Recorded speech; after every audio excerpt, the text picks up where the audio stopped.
magic of the Cybernet Space Cube, the computer-enhanced podcast of the future. Transformers Slag Podcast.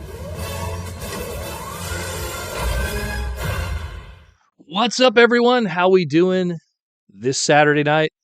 Sorry for the delay. In typical Streamlabs fashion, they drop an update on people on a Saturday night. So as I'm logging into Streamlabs, they're like, hey, there's a big update happening. Oh, that's great.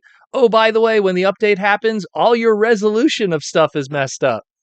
So I had to scramble to get everything together. Hopefully everything will be fine. I get a feeling the outro for today's segment is probably still messed up. Good old YouTubing. It's never as easy as people think it is. So what's up, everyone? How we doing this weekend?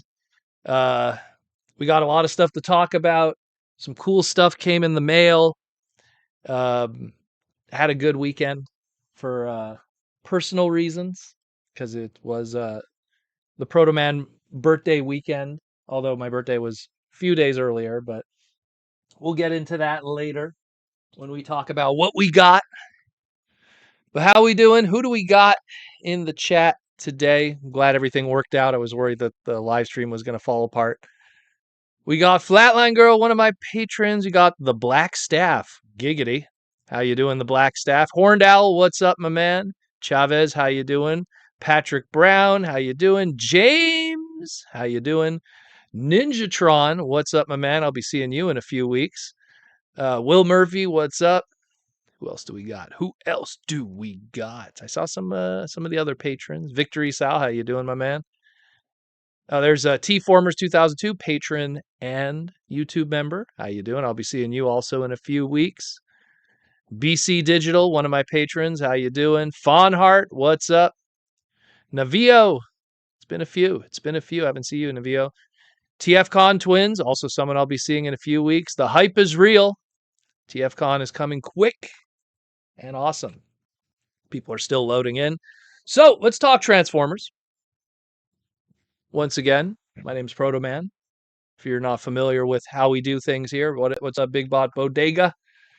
We're going to cover what we had in the news this week. There were some updates here and there. There was some news that dropped earlier today. Yeah, 6 weeks till Toronto. TFCon Toronto is hype. And we got some stuff to talk about too. Some new things, everything like that. So let's first dive into it. We have there was a lot of licensed third-party stuff that was shown to us early this week. Quite a few of it. Hopefully the resolution of the slides are good. I tried to fix everything. Oh, that's not too bad. I was worried a lot of them were shrunk. But so first one we got here, this one comes from Aldi. Aldi is a company that has been around for quite a few years in China, and they were usually a distributor for Takara Tomy products. So they've always had a really good relationship with Takara Tomy, specifically Tomy during the Pokemon days. A lot of old Aldi product in Pokemon, you'd always see their logo on it. And they're going to be doing a keychain / display line of convoy heads, giggity, of different Optimus Primes and convoys throughout the years. We have a G1 Optimus Prime. We have a Nemesis Prime, which is just a redeco of the G1 Prime. We have a Classics Optimus Prime, which is an interesting choice of Eric Siebeneller design from the Aaron Archer era. We have the Shattered Glass redeco of that.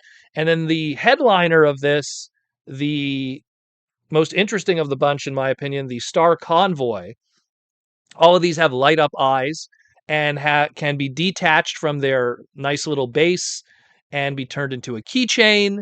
They look interesting. Again, I like that Star Convoy is getting so much love in the past couple of years. And he's always been such a niche version of Optimus Prime from a niche version of G1 lore. And just nice to see more of it. So again, these supposedly are going to be blind boxed. If you buy a case of these, you will get all 6 because they come in cases of 6. So keep an eye out for these. They probably won't be too expensive.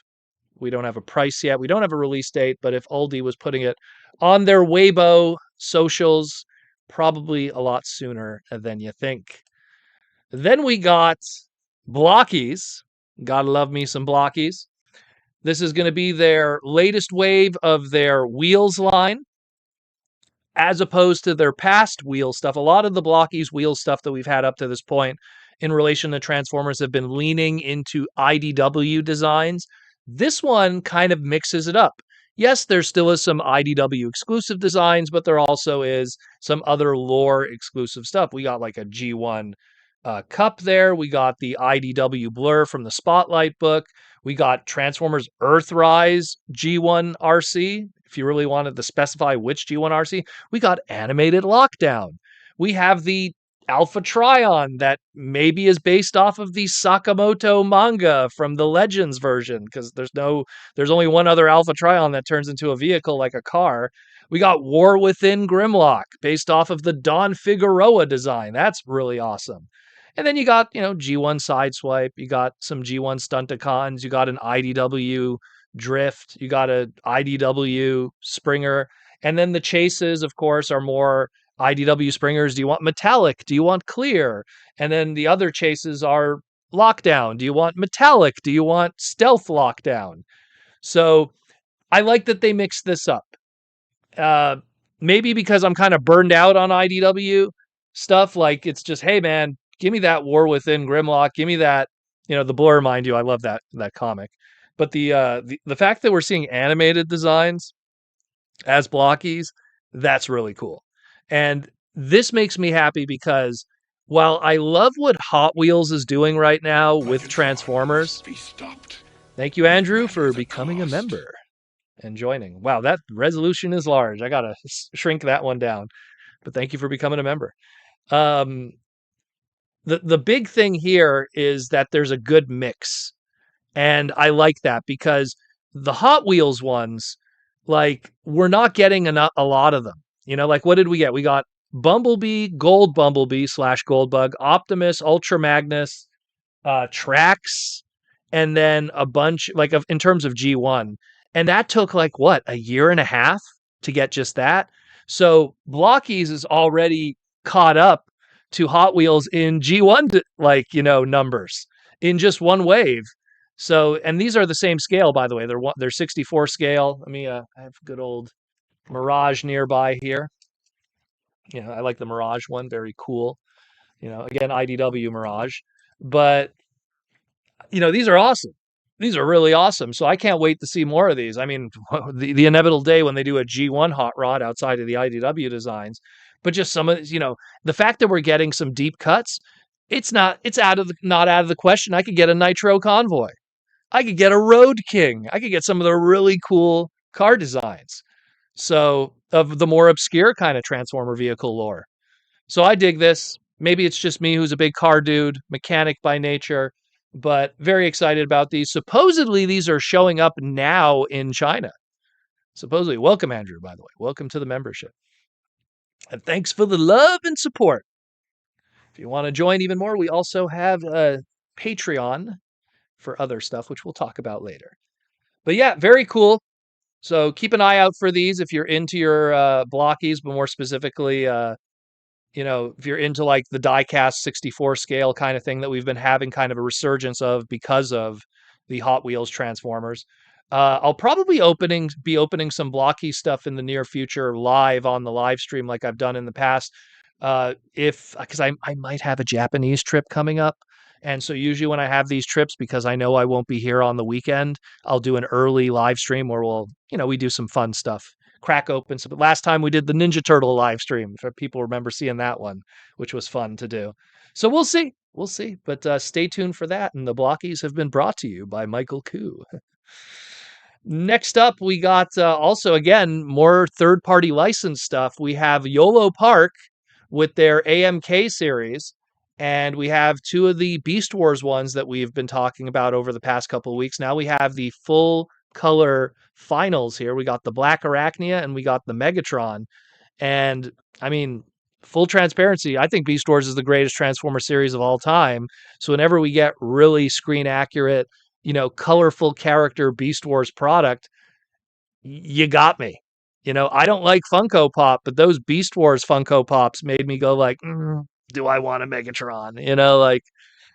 I love this stuff. I love that the Megatron is able to do what the Masterpiece toy does, which is to create what we call casual leisure Megatron mode, where he takes off all his armor pieces, slides into his CR bath, and brushes his dino teeth. You know, very, very cool. I dig these a lot. They have so much character.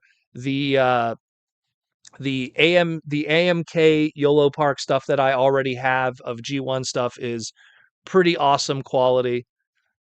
Just really great stuff. Oh, someone got a random membership. Who got the membership though? Athena's, welcome to the YouTube membership. Thank you for the gifted membership, Andrew. Stopped, no matter the Very good of you. cost. Thank you. But it's just these look great, man. These look really, really good. And again, if they're Beast Wars, Dinobot, and Optimus Primal are any indication of what's going to be happening with these ones, I am super excited. Like I have the Optimus and the Optimus and the Dinobot on pre-order. It's kind of waiting in a like, group purchase, so I'm kind of just waiting for it to get to me. But these look great. These look great. And I mean even BotCon, not TFCon, but BotCon, they're working with YOLO Park and doing some good stuff too. So loving it. Loving it. What's that, Ninjatron? Megatron with the old guy in the tub at the local YMCA Energy. Yeah, totally. Totally. Just rocking out, rocking out with his croc out. Yeah. Good old croc Megatron. He's rocking his croc. Anyways, great stuff. Again, we don't know the prices on these, but these are the non-pro series. So those are usually between $19 and $25. I'm calling it now. Black Arachnia is probably $20. Megatron's probably 25. That's my estimation.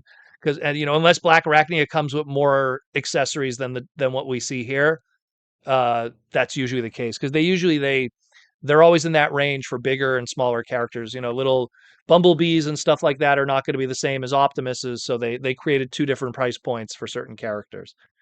But great stuff. Fantastique. Love it. And then going even more, let's go into the beauty that is Ultimate Guard. Let me bust out. I actually have one of my Ultimate Guard boxes right here. This is my flippin' tray that I use for my Magic the Gathering stuff. Love it. Actually, I think I got my little Jester's cap pin in there that I wear to tournaments. But I love Ultimate Guard stuff. They do great stuff when it comes to card storage. But this is something that goes beyond even like if you're a TCG player or something. Us Transformer collectors, we end up with cards whether we like it or not. If you bought a Titans Return product, a Kingdom product, anything during Combiner Wars or Power of the Primes, you have cards. They just came with your figures. If you bought any Japanese Transformer ever made, it probably came with a trading card, Masterpiece or otherwise. G1 1985, you got a trading card. And these are storage solutions for your trading card collections. And I love that you have individual characters. I love that you could store those characters inside the giant Optimus box. If you don't want to use the individual characters, you could just store 1,000 cards in the Optimus box. These guys, and keep in mind, these aren't cardboard boxes. These are high quality plastic boxes with Xeno skin. I have bought their stuff for years. Let me show you what Xeno skin is, because some people probably wonder. So you have like this like interesting kind of surface that's like not plastic, and then they have like a felt kind of finish. There's the Ultimate Guard logo. They have the magnetic clasps on the side. Just boom, like it doesn't open. It does not open. Yeah, it's great stuff. I love them. I swear by them. And the fact that they're making these and other characters of pop culture stuff I like, one character that's named after my cat, I'm going to be spending probably a lot of money with these guys, but I dig them. I think they look cool as hell. And as someone who goes to Magic the Gathering tournaments, I'm going to be pulling up with an Optimus Prime deck box, and I'm going to be the coolest guy in the planet. So I love these. I think they're great. We don't have a release date yet. We don't have prices yet, but the Squario singular deck boxes, usually are between $15 to $20, depending on character and sales. And the 400 series, which is what the Optimus box is usually like $37. Now that sounds like a lot, but keep in mind, like that Optimus box is like this big, and it opens up to make a play mat, and it has the Xeno skin and the felt on the inside and the foil emblem with the Autobot emblem on it. They're incredible. They're incredible. These are like a one-time purchase. You buy this once, and then you'll have it for the rest of your life. And they're just so cool. Maybe it's because I'm a trading card guy and just this kind of stuff speaks to my soul, but I love it. I think it's great. Rudy Mack, what's up? What's up, Rudy Mack? But yeah, I love it, man. Great stuff. Hopefully we'll have more info on it. I've actually contacted Ultimate Guard. Tried to see if I could get them to send me some samples. I'll be honest with you. I love it. Trying to get some of these because these look really cool. And then we got Cyberworld. Let's get into now some first party. Let's go back to Hasbro and Takara. Cyberworld is gearing up for their Energon Surge line, which will be dropping in August. Both the TV series on YouTube and, of course, the Redeco line. We did a segment about it that kind of fleshes this out a little deeper if you want to learn more about this just a couple days ago. Pretty much comparing the I call it Tigatron because man, does it look like Tigatron. The Cheetor to the Jazz and what's going on with the sculpting there. Soundwave's going to be like the main villain in this series, and so he's like the bigger, more expensive product. So we do a breakdown of what's going on with the Soundwave figure, with his removable crown and the wire weapons and stuff. So interesting stuff. Again, stay tuned for this. We're going to be covering it more because a lot of this product is going to be showing up in retail very, very soon. So we're going to be talking about even like stuff like the Hound and the Ironhide and a lot of other ones that have not been made public yet, or we've only seen at like New York Toy Fair. So a lot more of that. Stay tuned for that later next week here on the Transformers Slag Podcast. A lot of cool stuff. And go check out the show because the latest episode, pretty awesome stuff. Yeah, they're 5-minute segments, but I like what I see, even though I know what it is, you know? Even though I know what it is. So, next up also is we're going to be having another big reveal and pre-order date. So, Takara Tomy and T-Spark on their social media said that on July 5th, which is going to be technically a Friday for them, but it'll be a late Thursday for us in the Western world. We're going to get a whole bunch of new reveals, pre-orders, and everything like that. The Overgear Optimus, the Gigastorm, the Missing Link Ratchet, a bunch of other product that we've already gotten revealed to us, but they're going to be seeing it pretty much for the first time in their region, and maybe some other extras. So this is going to be a big reveal event that will be happening on Friday for them next week. So stay tuned for that. Whole bunch of cool stuff. And again, pre-orders will go up. We'll learn the prices of some of these guys and much more. Looking good. Looking real good. T-Formers 2000 saw a post this morning that Hound and Scourge are in U.S. retail. Yeah, exactly. A lot of these guys are going to be showing up very, very soon of the Cyberworld stuff. So it's all starting to pop off. So next week we're going to cover a lot more of that because now we're going to have more better quality images that just sad to say we're not done officially, which would have been great. It's sad that every single Cyberworld reveal has been done through a retailer or a distributor or a fan as opposed to Hasbro directly, which is a shame because there should be a synergy with your media partners, but it is what it is. One day we'll get back to that world because that world's important. It's always important. Speaking of important, let's talk about this guy. So his pre-order went up. I believe it's sold out already. So if you missed your chance, it was your third time to get yourself an Armada Optimus. But there's even more because Evan Brooks here is showing us how our Commander class Jetfire combines with our Armada Optimus. I mean, I'll be honest with you, as someone who owns the original Armada Optimus and original Armada Jetfire, transformation and combination looks more or less the same, but it is very screen accurate, especially the silhouette. Looking real good. Very excited about this one. Again, an Aaron Archer design come to life once again. I mean, I just wish it came kind of with mini cons and stuff, but I'm sure there's something cooking in the background with that, and we'll get more information on that one when the time comes. But very, very cool. Very, very cool that they gave us a little video. I kind of wish that Hasbro would do more of these, in all honesty. I mean, we look, I don't want to throw shade at toy reviewers, but I mean, it would always be really cool to have Hasbro kind of also do little walkthroughs of some of their figures and, talk about like, oh, like when I was sculpting this detail, it'd be really cool. Even if it takes 5 minutes. I know sometimes it's not part of their job description, in all honesty. A lot of these live streams and stuff are kind of extra on top of what their job is. But it still would be cool to kind of like have their 2 cents on how certain things are done and designed and everything. And speaking of designers, what's up, Aaron? How you doing? We literally like channeled you into existence by having this video play. One of your own, one of your own from back in the day. So very excited about this one. I want to see some of the veneering detail on the inside of the vehicle and stuff like that too. I mean, we got a few really good images, but they were all stock images at the end of the day. This is the first time we've really seen some in hand and just manipulation of the actual product itself. So, but it looks great. It's looking great. It's looking great. Maybe, maybe we'll get Aaron's opinion when he gets his hand on one because he messed with the original. So we will see. We will see. What does it say? Or Tom Laney? Yes, that would be with the costs up if they can talk up the figure. Well, I mean, it's getting into the inside baseball of the industry, and sometimes I feel like maybe they don't want to talk too much about it. That's always how it is at the end of the day. It is what it is. And the last one we're going to be talking about is the big teaser. So this is the Age of the Primes leader class Unicron soldier. Now, we're going into a 1986 movie celebration at San Diego Comic-Con. So we have this 50-50 of celebrating Beast Wars and celebrating 1986 movie. Two of my favorite things of Transformers ever.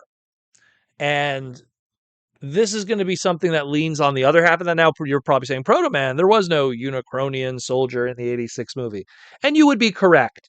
But you'll see what's going on here soon enough.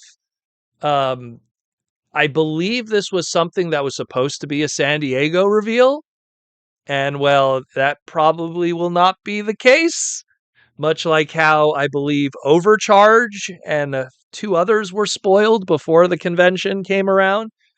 But stay tuned for that. This was stolen from the factory recently, fell into the hands of certain individuals.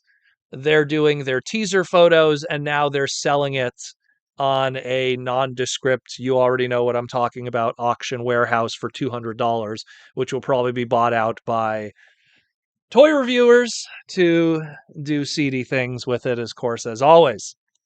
But it is what it is. The genie is out of the bottle. You can't put the ketchup back into the bottle, and so on and so forth. So you'll see what that is soon enough. But at a leader class, there's an implication of scale and stuff like that. So you will see soon enough. Let the guesses come through, because I'm always welcome to seeing those. Not to mention who's in the chat right now.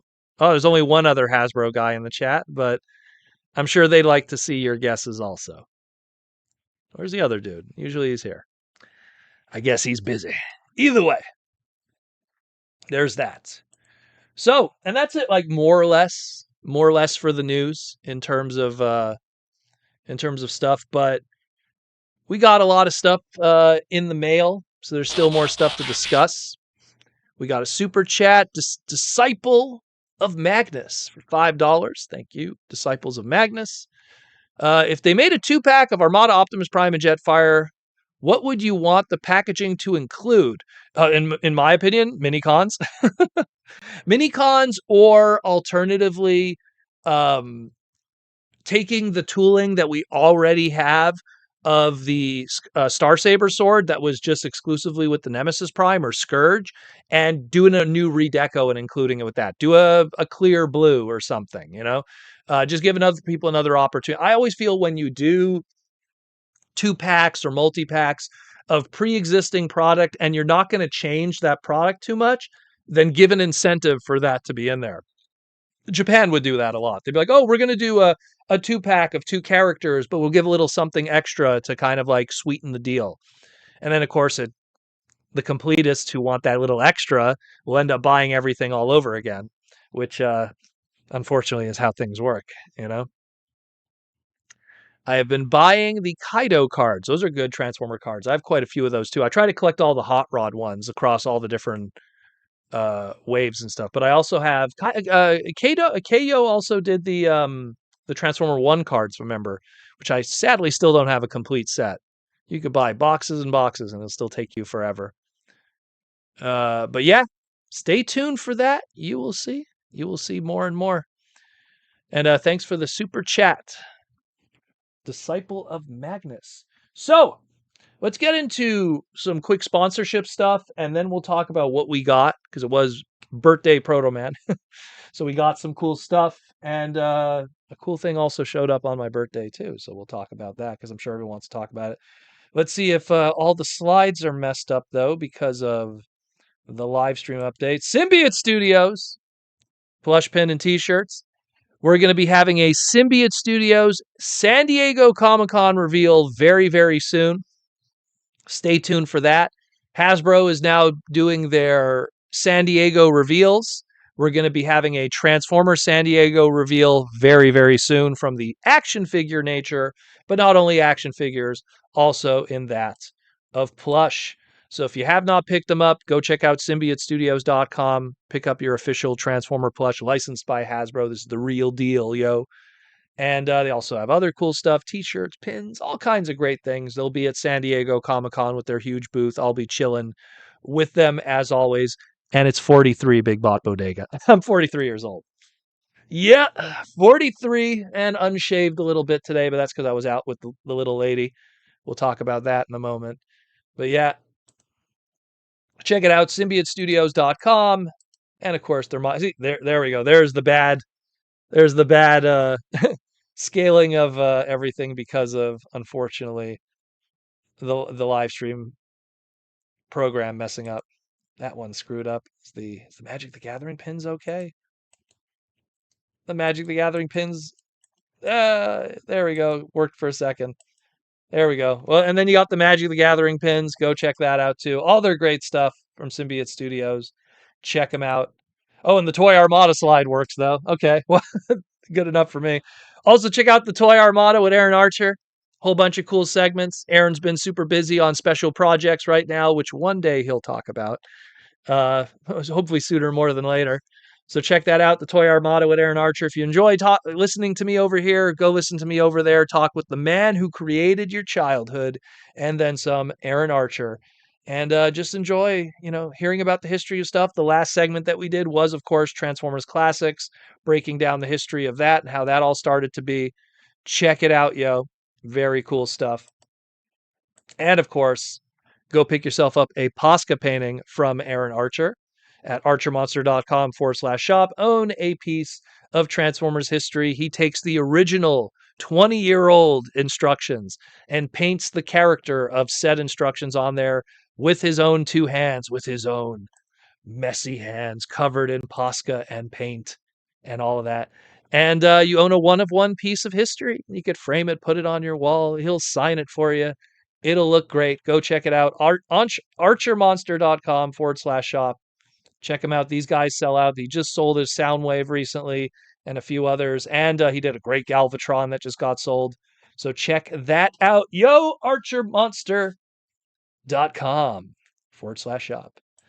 And also coming very, very soon in 2 weeks, not next Wednesday, the Wednesday after that, June 10th, the latest issue of Mega Man X coming out, written by me. This is the Vile Story. This is probably the heaviest issue we've written thus far. Check it out, yo. We got covers from people from the Transformer world. Guido Guidi of Transformers history, toy designer, box designer, Transformer comic artist. Guido Guidi did cover number C over there on the top right. We got Edwin Huang, who did the top middle one. We got Hanzo from Japan on the top left with the vial cover. We got Chamba, who did the Nintendo cartridge cover with Sigma on it. And we got Atomic Marshmallow, who did Luna and Minerva, my 2 original characters that I created. So very, very cool stuff. Check that out, yo. Go to your local comic book store. Ask for Mega Man X, written by Proto Man. And art by Hanzo. Good stuff. Check it out, yo. And thanks for all the support from the fans who've been tuning in, excuse me, to pick up the book. It's great stuff as always. What is Aaron saying here? Anybody out there with a lot of glossy style instruction sheets they want to get rid of, let's talk. Yeah, also again, guys, if you're interested in getting rid of, let me use an example here. I have some nearby. So if you have any instructions, now the reason why Aaron says glossy instructions, do I have some of the old school? Yeah, I do. Here we go. So there's pretty much 2 kinds of instructions. You have the paper instructions that a lot of modern Transformers are made out of today because it's just more affordable. These Aaron can't really use because if he paints on them, they bleed through very easily. It's very thin, kind of cheaper paper. But if you do have Transformer instructions that use what are called a clay-based kind of coating, which are more glossy, like good old, what is this one here? This is Universe Depth Charge. Oh, that's the Boba Fett colors. So, if you got something like this, a whole bunch of them, contact Aaron, Instagram, again, or archermonster.com/shop or archermonster.com. We'll have his contacts on there. He'll work something out with you. Get a whole bunch of them. Because usually he was able to get them at conventions, but Aaron will not be at TFCon Toronto. He will probably, Aaron hasn't confirmed it yet 100%, but he'll probably be at TFCon Orlando later this year. But normally you get some in person. People will bring a whole stack of them. Andrew says there, Aaron, I have 100% instructions for you, but they are newer, hopefully, to see both of you in Florida. Well, again, so like when they're newer, it's these ones are kind of the problem. Like these ones here, like here's the Cyclonus, for example. And what's this one? This is the Arc, you know. The problem with the paper ones is you can't really use them, unfortunately. They bleed through. So it is what it is, but if you have anything, always looking. Always looking. If you have a whole bunch, let him know. He'll gladly take them off your hands. Now then, let's talk about what we got this week. First, my birthday. The wife got me this bad boy right here on red tag clearance because good for her. I just wanted it for the reptile. She managed to pick it up behind my back. I'm a big video game merchandise collector. Mortal Kombat always kind of was like hit or miss when it came to merch, but Todd McFarlane's kind of been crushing it with a lot of their stuff. So that was my birthday gift. But I got a bunch of other stuff too, cards and everything, comic books, nothing really too major. But amazingly, perfectly timed. Didn't plan on it.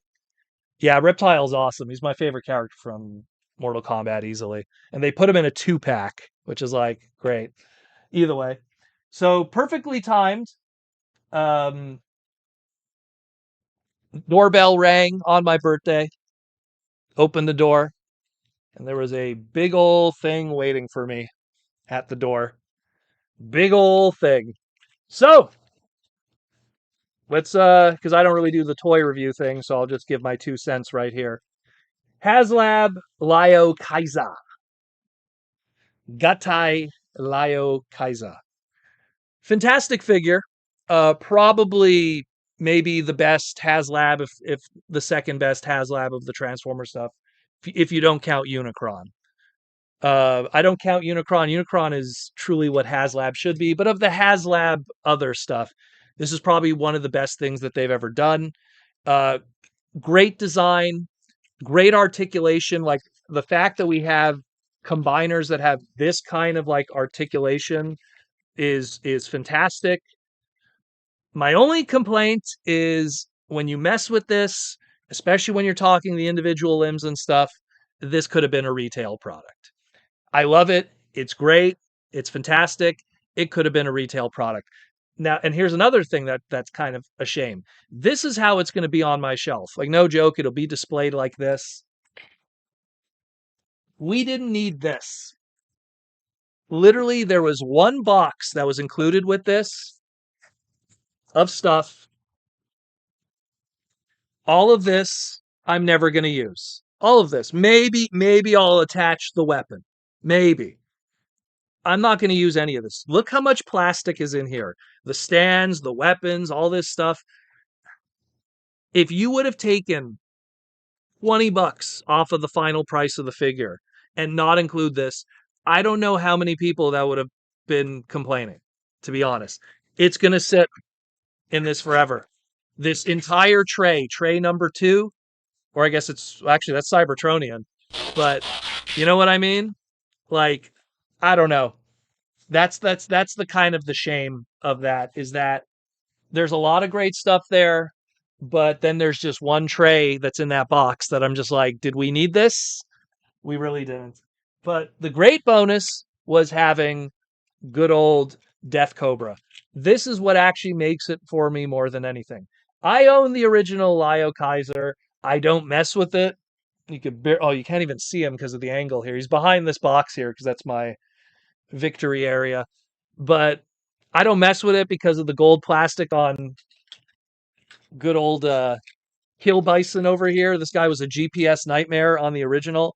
So I don't really mess with it. But the thing is that at least I appreciate that people could get a chance at these characters again and stuff. I got to work on the original Lio Kaiser remake, if you want to call it that, during the John Warden era with Combiner Wars.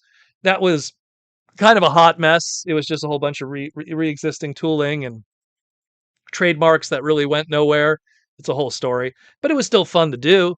But then to have this guy is so cool because back when TFCon used to do exclusives in-house, we had a Snake character by the name of Toxin, and one of the planned ideas was to do Toxin as a Death Cobra kind of thing. And of course that didn't happen in the end. I want to say Colin was like, that's too obscure a character, no one would know what that is, and then we ended up making an original character, which anyways, but Toxin ended up getting loved anyhow. But this is great. This is great. Like, this is what I was probably more excited for than anything, is to finally this guy gets a figure. The closest we ever got to a Death Cobra was an unreleased movie 2007 redeco of an Energon mold that was colored by Joe Kide. Joe Kide was usually responsible for a lot of redecos of Transformer products, specifically store exclusives and much more partner items. And Joe would always kind of pull these colorings from all kinds of different parts of he would use a lot of Micromasters, I found. Like, he'd be like, oh, that's a Micromaster color scheme, that's cool, and he'd put it on a larger mold. And there was going to be a Transformers movie Target exclusive Energon mold called Reverb that was using the helicopter mold from that Bruticus, and it had these colors. When I was working with Hasbro, good old John Warden had some samples of these, and I managed to get one of those. And so that's what you guys probably saw on my Instagram. A lot of people were like, how did you get those unreleased samples? Because John sent me the helicopter, and I forget the other one was called not Blackout. What was the prototype name that they put on that one? Stakeout, something like that. There was a tank one too that he also gave me. That, again, it never got released, so the names don't really have any purpose today, but they were going to be called that. And just I'm so stoked about that just Death Cobra finally got a figure more than anything else. But I will say again, this thing's incredible. This thing is absolutely fantastic. Hellbat is incredible. I love his head sculpt. But when you transform them individually and you see that they give me the same vibe of Combiner Wars Devastator. They're a little blocky. They're a little kind of simple. in terms of the individual robots and stuff, which I'm not knocking it. I'm just saying that's kind of the reality of it. Meaning like these could have been retail product. Like I could totally see like Voyager, if you want to argue it, because I mean, I think these are large deluxes, but let's say they're small Voyager 2-pack, call it a Commander, and then, I don't know, Voyager. They could have done this over a wave, and people would have bought it, and it would have been cool. And then they could have got some use out of these molding afterwards. Obviously they could have had fun with other characters. They don't. This doesn't have to be a nose cone from you know uh, Computron or something. They could make their own characters from these, make brand new characters. But I really do think they could have done a retail product with this. But it is what it is. Hopefully, the next Haslab item isn't gate kept too much from those who are not. Gun barrel. Thank you. I think that was the name of it, gun barrel. All of them were never like officially put out there, so like that's the problem. Is like they were just. It is what it is, you know. Did Aaron say something? I thought I saw Aaron post something. Oh, here we go. We got a super chat from Andrew, $5 super chat. I have a duffel bag full of instructions, but most of the newer, would you still like them, Aaron? Well, again, the problem is that again, they can't be used. That's the thing. Like it's not that we don't appreciate it, it's that like he needs instructions that he could paint on. And you can't paint on these, unfortunately. Like it's something like, to give you an example, if you took one of these and you just put a permanent marker, it would go right through. And the good thing with these ones, because of their clay paper nature, and the reason why, if you want to know a little piece of history, because they use this kind of clay paper, the whole point of it is that they could be folded and unfolded and folded and unfolded a million times, and they don't rip because they're very strong. And that was the whole purpose, was because kids would keep these instructions to be able to transform their Transformers. Obviously, this got phased out over time. Now we have this cheaper paper quality one. I mean, at one point, there was a discussion to phase out instructions completely and do them just online. But then, that gets kind of touchy because one day those servers don't exist anymore and the instructions aren't publicly out there. Sure, the fans will keep it in circulation, but you know what I mean. You know, you know what I mean. But thank you for the super chat. Aaron, Gunu Beru. Gunu Beru. It'd be like Gunu Beru. TFCon Twins with the $7 super chat. Is Hasbro still not able to bring hard consequences to the thieves or reviewers of stolen product? Why are they still getting away with it? The problem is you have to find out where these people live. Every single toy reviewer that has bought and stolen product, one thing that they were very good with is not sharing who they are. They don't use their real name. You don't know where they live. And sometimes, in most cases, they live somewhere that they're out of the jurisdiction of consequence. So the best that they could do, and that's assuming that they waste their time doing it, is take down the YouTube channel. Now, Mattel has done this.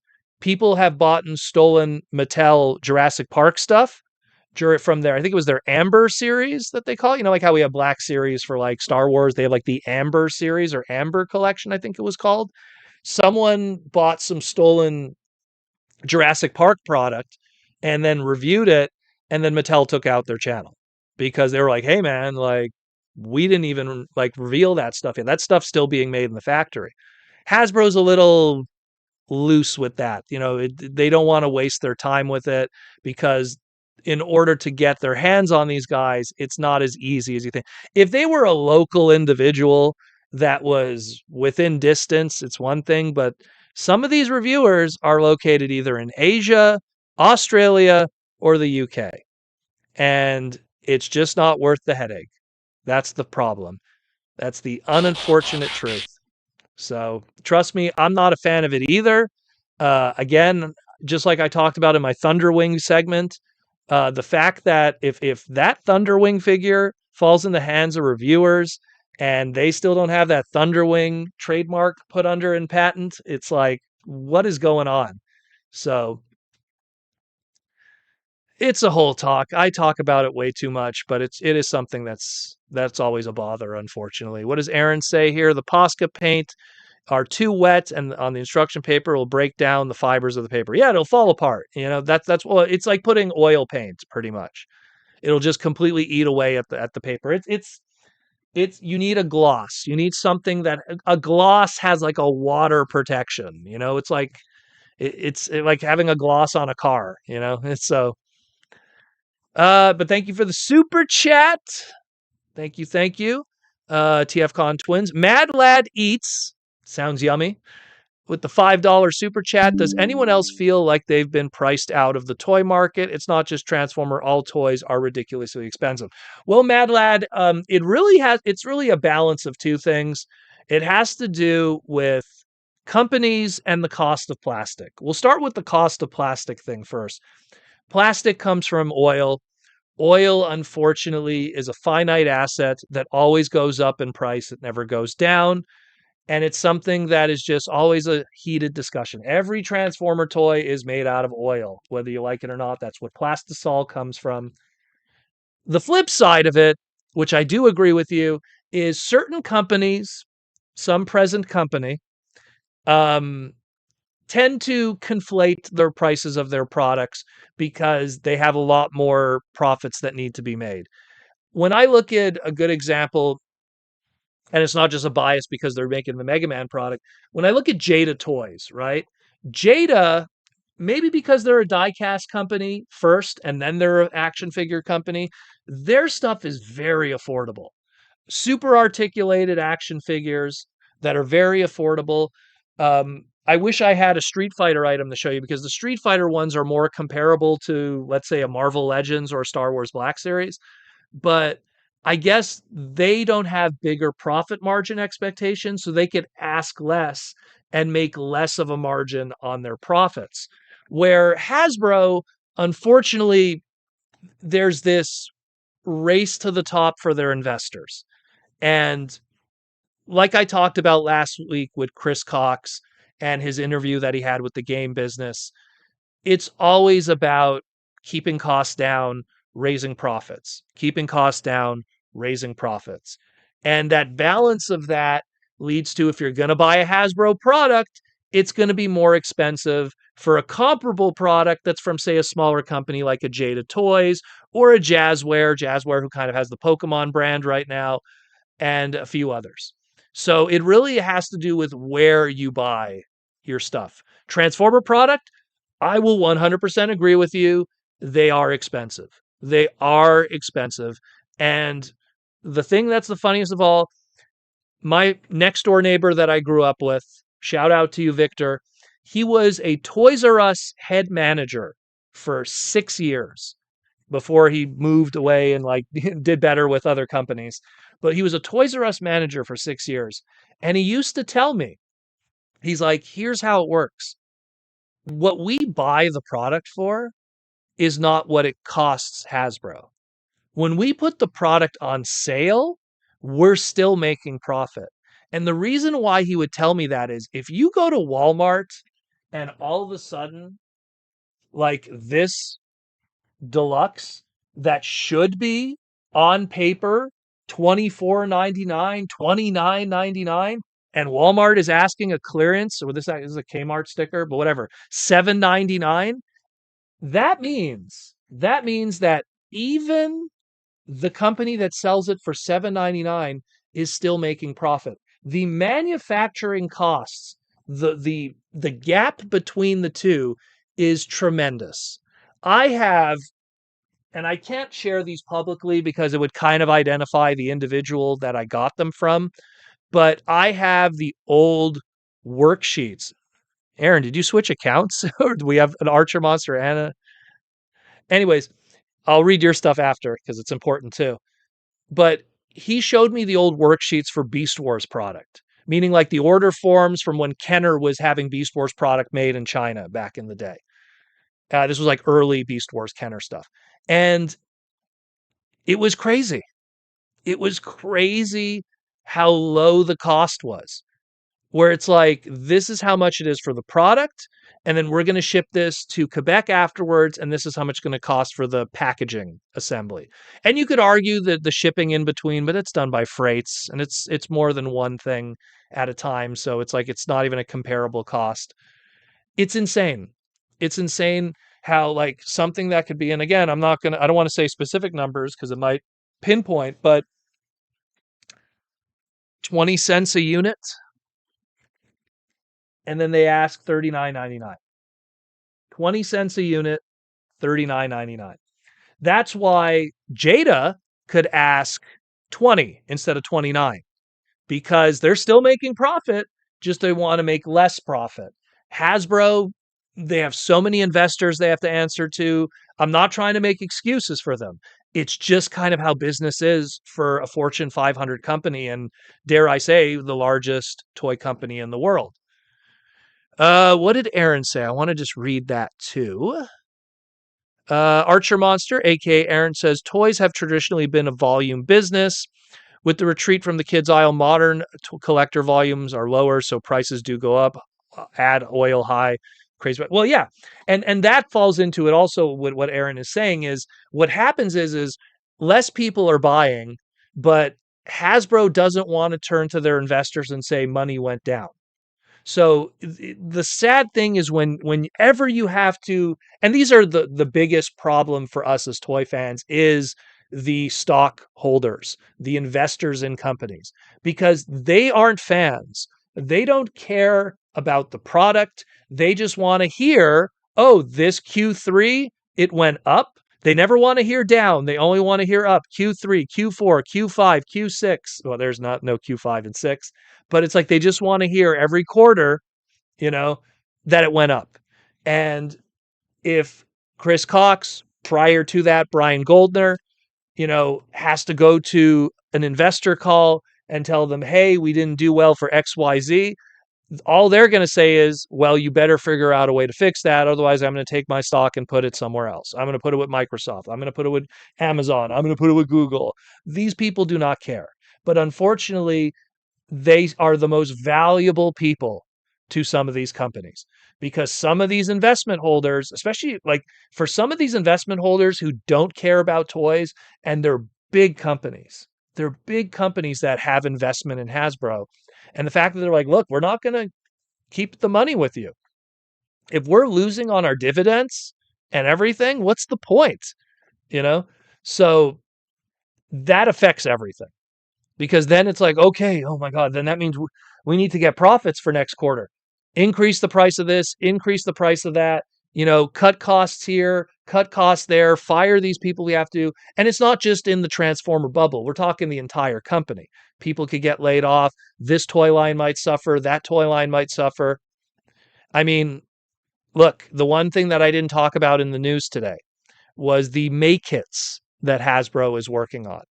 Hasbro is clearly going into the model kit market because they're going like, let's just bring over. Actually, you know what? I'll leave it for now because I don't want to have to open it because I have to get my X-Acto and I don't have it here right now.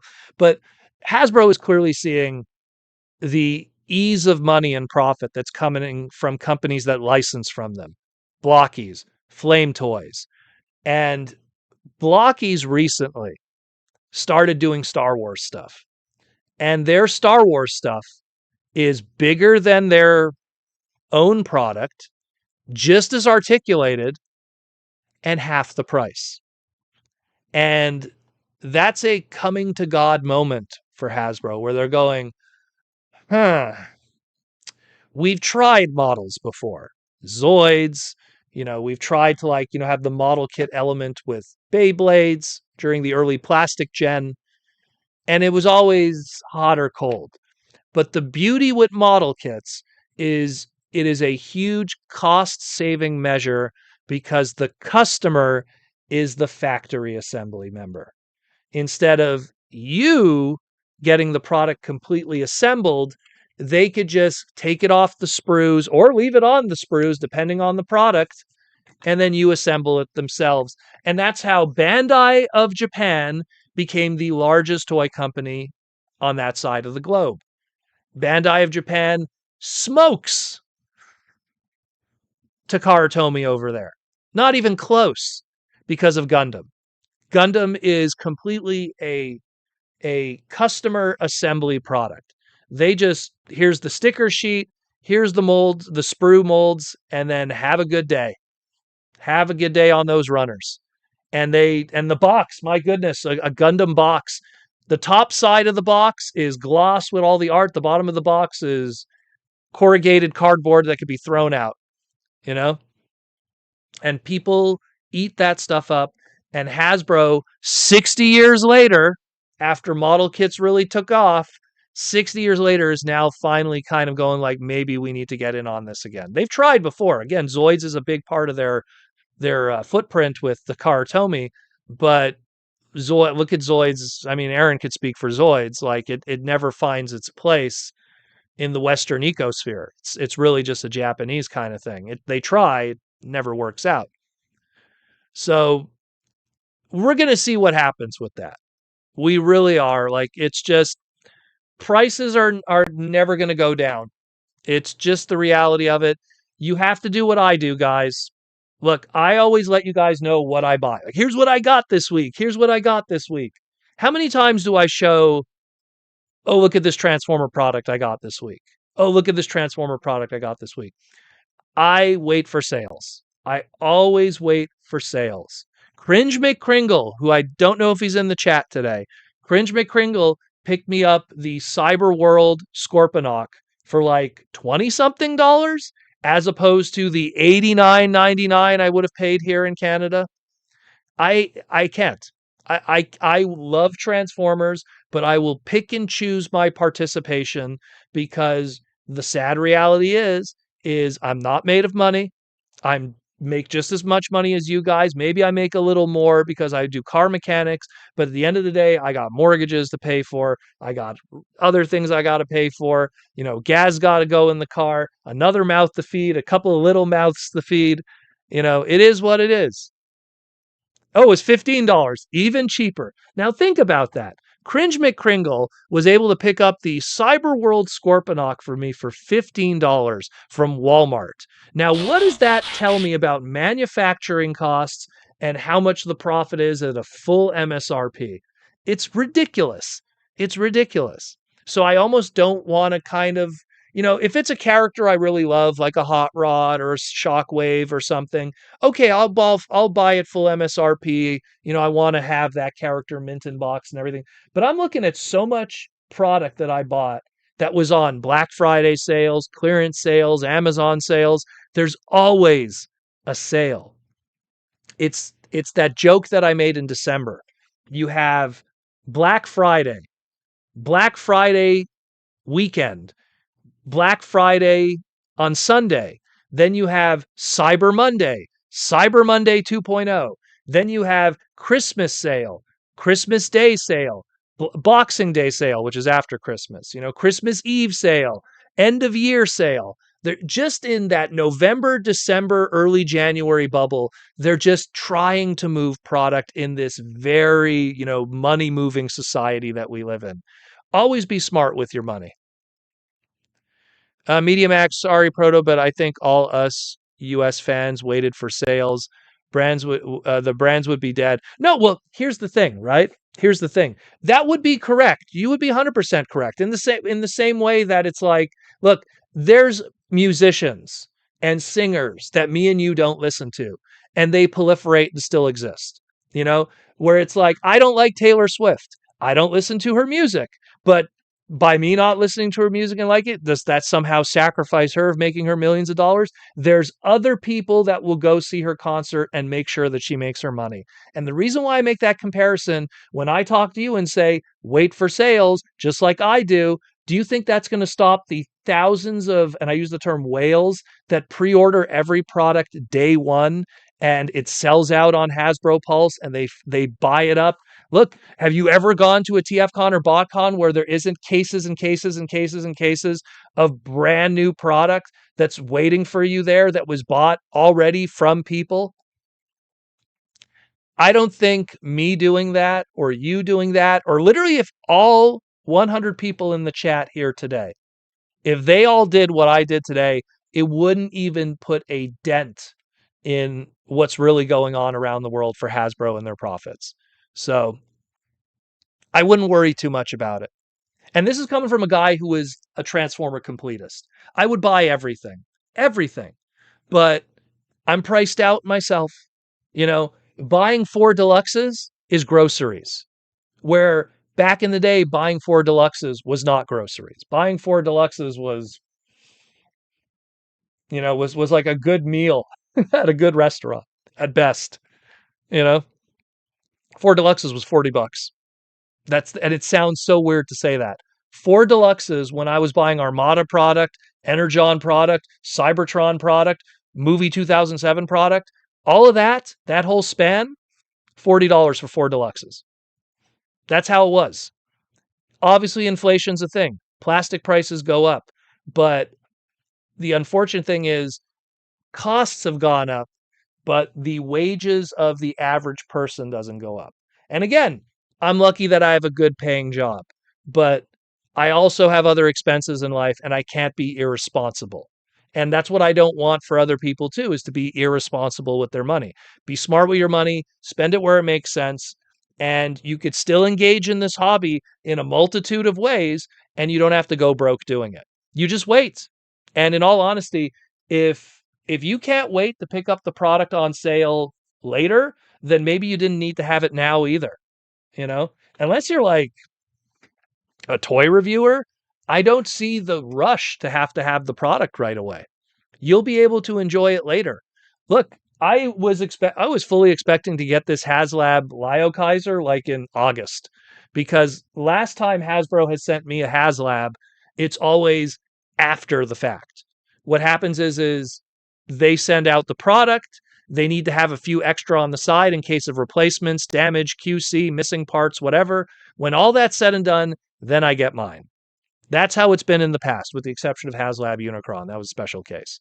But everything was great this time around. Supposedly no returns, and Lio Kaiser's been crushing it in terms of QC. Everything's okay. But you got to wait for sales, guys. You have to. You're going to, unless you're rich beyond belief, and I have a listener here that's rich beyond belief and money isn't a problem, but you got to pick and choose. You really do. You really do. You're going to bankrupt yourself if you just buy everything full MSRP. Where are we at here? But back in the day, couldn't you get groceries for $40? You'd be getting a ton of groceries for $40. A ton of groceries. We're talking groceries for just 2 people here. $40 would be a grocery for a family of 4 and your dog, Spot. I know what American groceries were back in the day. When I do the BotCon days, oh my God, BotCon 2011. Oh my goodness. Walking around Walmart and seeing how cheap stuff was for you guys. Whew. Goodness. It's still pretty cheap. Just, it is what it is. It's a whole other conversation. Man, but it's crazy. It's crazy. Like, just be smart with your money, guys. That's what I always say.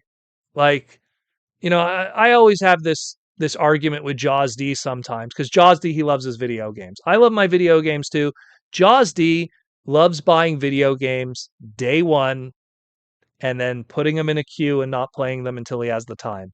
And I would constantly tell him, if you're not going to play the game right away, why are you buying it brand new and just sitting on it? And he'll always tell me, oh, I want to support the developer. And I go, Nintendo? They're not starving for money. They're not like, are they going to support you? And I would have that argument with them a lot, because buying a Pokemon game on day one launch and then sitting on it for 9 months, go buy it on Facebook Marketplace in those 9 months. Someone's going to buy Pokemon and then they're going to put it on Facebook Marketplace for 30% less the price, plus no taxes, because it's obviously peer-to-peer. Sure, the cellophane will be open. Okay. But again, do yourself that favor. Don't put yourself in the poorhouse for companies, you know? Trust me, we all miss when a big company goes away. Oh, I miss Toys R Us. Oh, I miss KB Toys. Oh, I miss this. But what if someone told you it's KB Toys or you eat for the rest of your life? Bye-bye, KB. Proto Man needs to eat, you know? So that's kind of the reality of that. Uh, I saw a super chat from David Cabal. What's up, David Cabal? My man. I'm going to be seeing him in San Diego. Hopefully, we got to talk actually. $2 super chat.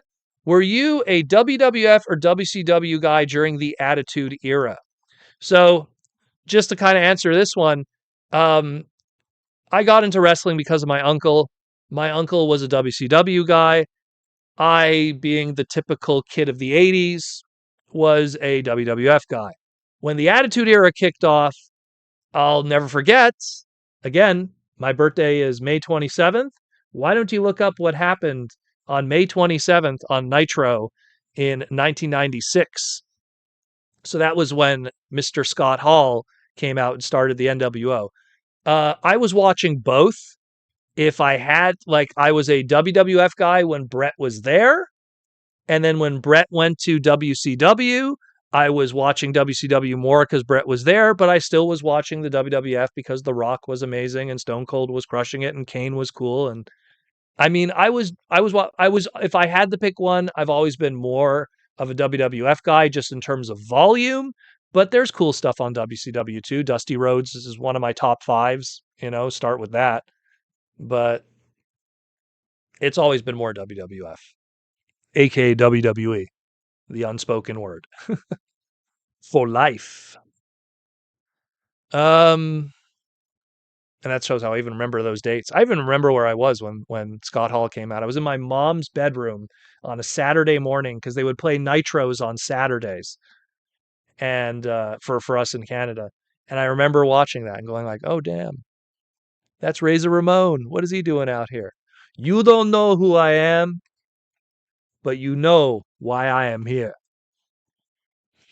Um, Sarah says, "I'm back. Why no one talks about the Prime Changers Megatron Deluxe that transforms the same as the Leader 86, but costs $12 at Walmart and has a." So you're talking about the Authentics line. Well, the Authentics line, again, that was a Brian Goldner creation before he passed. Brian Goldner asked John Warden to make a line of Transformers that could be sold in what was at the time a Market 6 kind of situation, but also what was deemed cost-effective regions. South America, Africa, certain regions of Eastern Europe, China. They wanted that, okay, if it's too price sensitive to have official product from Studio Series, although Studio Series didn't exist at the time when that mandate was created.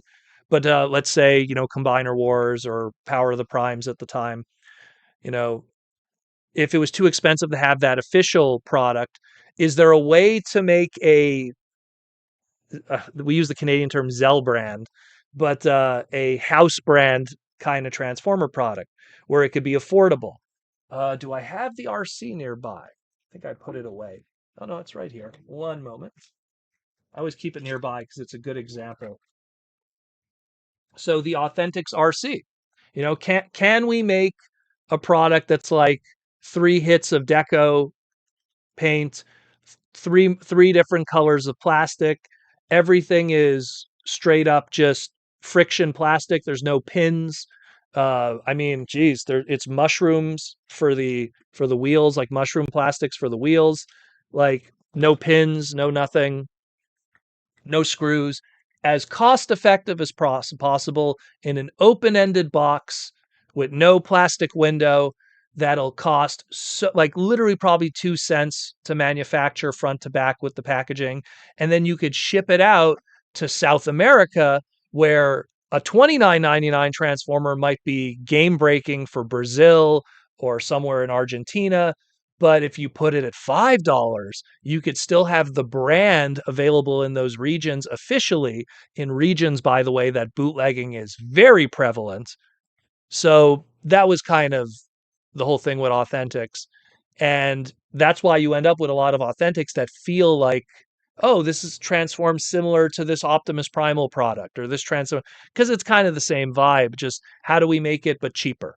You know, is there a way to take a a classics or a generations flavored kind of Mirage, like the trans fan says, and then like, okay, we get a few deco hits, we simplify the transformation, we engineer the transformation that it doesn't need a pin, that it doesn't need a pin across here, that it doesn't need a screw here, that the wheels don't have to be attached by rivet pins or rivets, it could just be using a mushroom clip instead, which is plastic injection molded through the whole mold. So it's something that it's never that cheap for Hasbro. I'm saying from a man, I'm trying to simplify, Aaron. It's something where it's like it could just be done on the cheap. And that way, when it's put into those regions, the margins are safer, much safer. Well, it's never that cheap now, especially Aaron. Aaron, I was seeing. I'm gonna try to send them to you. I was seeing some interesting manufacturing numbers during the Kenner days, but mind you, it was the '90s, so it's a different animal. But it was quite interesting. Um, quite eye opening in a lot of ways. T-Formers 2002, it's awesome that the Authentics Meg got to be a new mold along with the reissue Optimus and B. Turned out fantastic considering the smaller budget. Well, again, it's deco hits is one thing, you know. Hasbro doesn't make the metal part. Well, again, but I'm sure it comes into the costing. That's the whole point.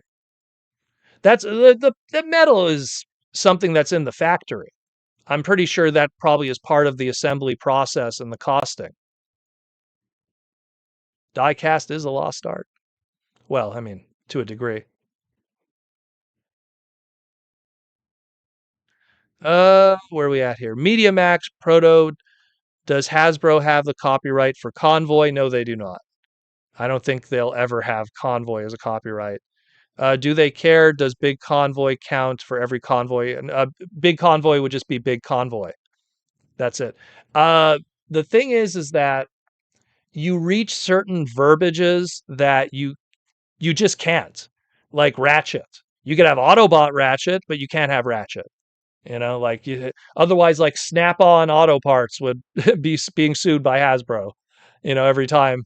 Like it's something where Convoy is too generic, and it's something that Hasbro doesn't want to have registered names of something that's too generic because you want to own it. You want it that it's your own, that it's your own character, that it's your own IP, that the character is popular enough that you want to protect that, you know, where when you end up with something like, think of a good example, um, Motor Master, right?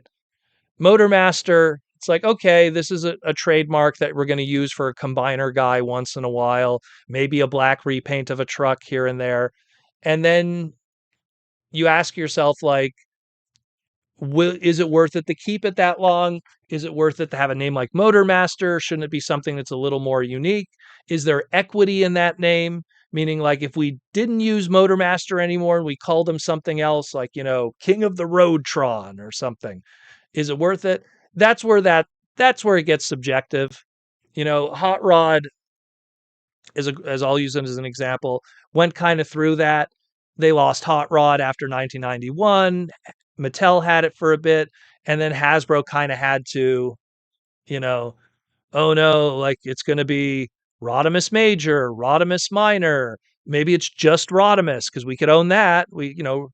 It's something that they couldn't have Hot Rod, and it wasn't until years later where I think it was, I want to say 2008. I think it was 2008 or 2009. Mattel didn't re-register Hot Rod, and Hasbro, what they did is there's a UK blind pack line of Transformers Robot Heroes. Robot Heroes were those little figurines. We got them as 2-packs here in America. They were blind bags in the UK. and that was the first time Hot Rod was registered back as Hot Rod, and then we saw it afterwards. I believe the first one was Titan's Return. Correct me if I'm wrong. It was either Titan's Return or the first movie Hot Rod. It was one or the other. But it's all about like, is it worth protecting? See, like here, Horned Owl. Why do they even own Bumblebee? Bumblebee is such a common word. Again, it's the equity of the character. Where if Bumblebee was like on the same level as Huffer, let's say, I don't think they would have been protecting Bumblebee as much. You know, in the same way that look what they did to Slag. You know, Slag is the second tier Dinobots. Everyone loves Grimlock, Grimlock, Grimlock, Grimlock. Slag, Sludge, Swoop, Snarl, second tier. So you could get away. Oh, we'll call him Slug from now on. Now you could get into a whole discussion of like, oh, but the name and what it means in the UK. They were willing to abandon Slag for Slug because, from their perspective, the equity of the name was not that important to want to protect and maintain. While Bumblebee, they went to court with. They had a whole court case with DC Comics over it. It was a huge thing. And Bumblebee was won by Hasbro in that court case.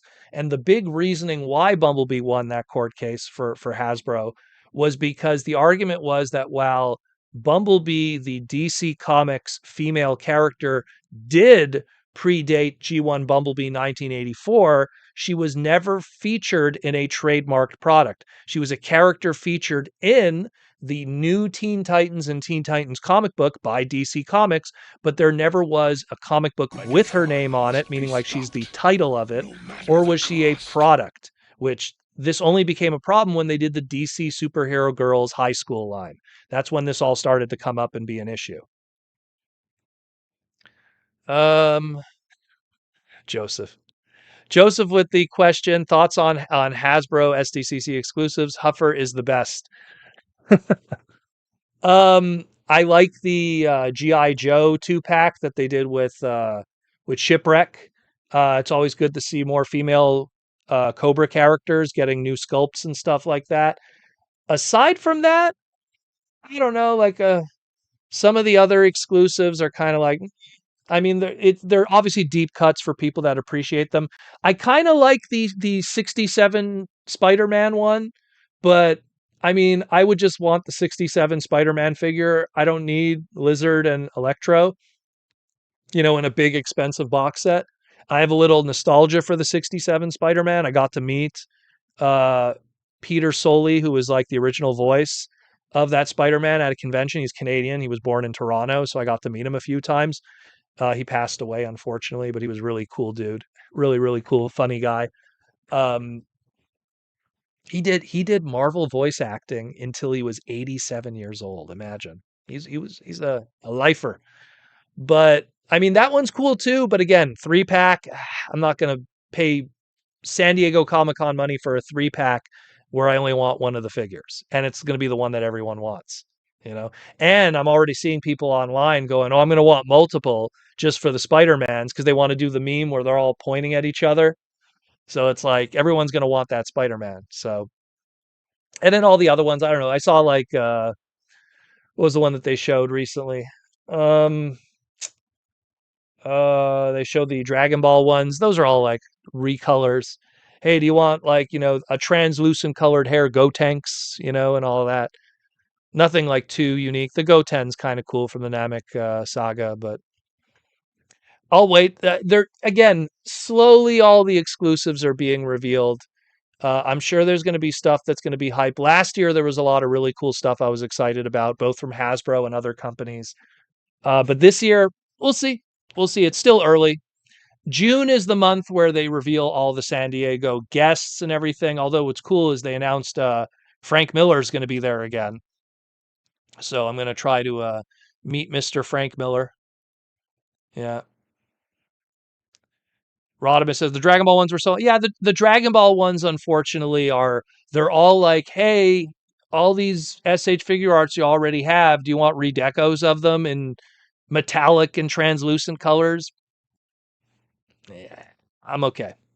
That's something that I'm not going to lose sleep over.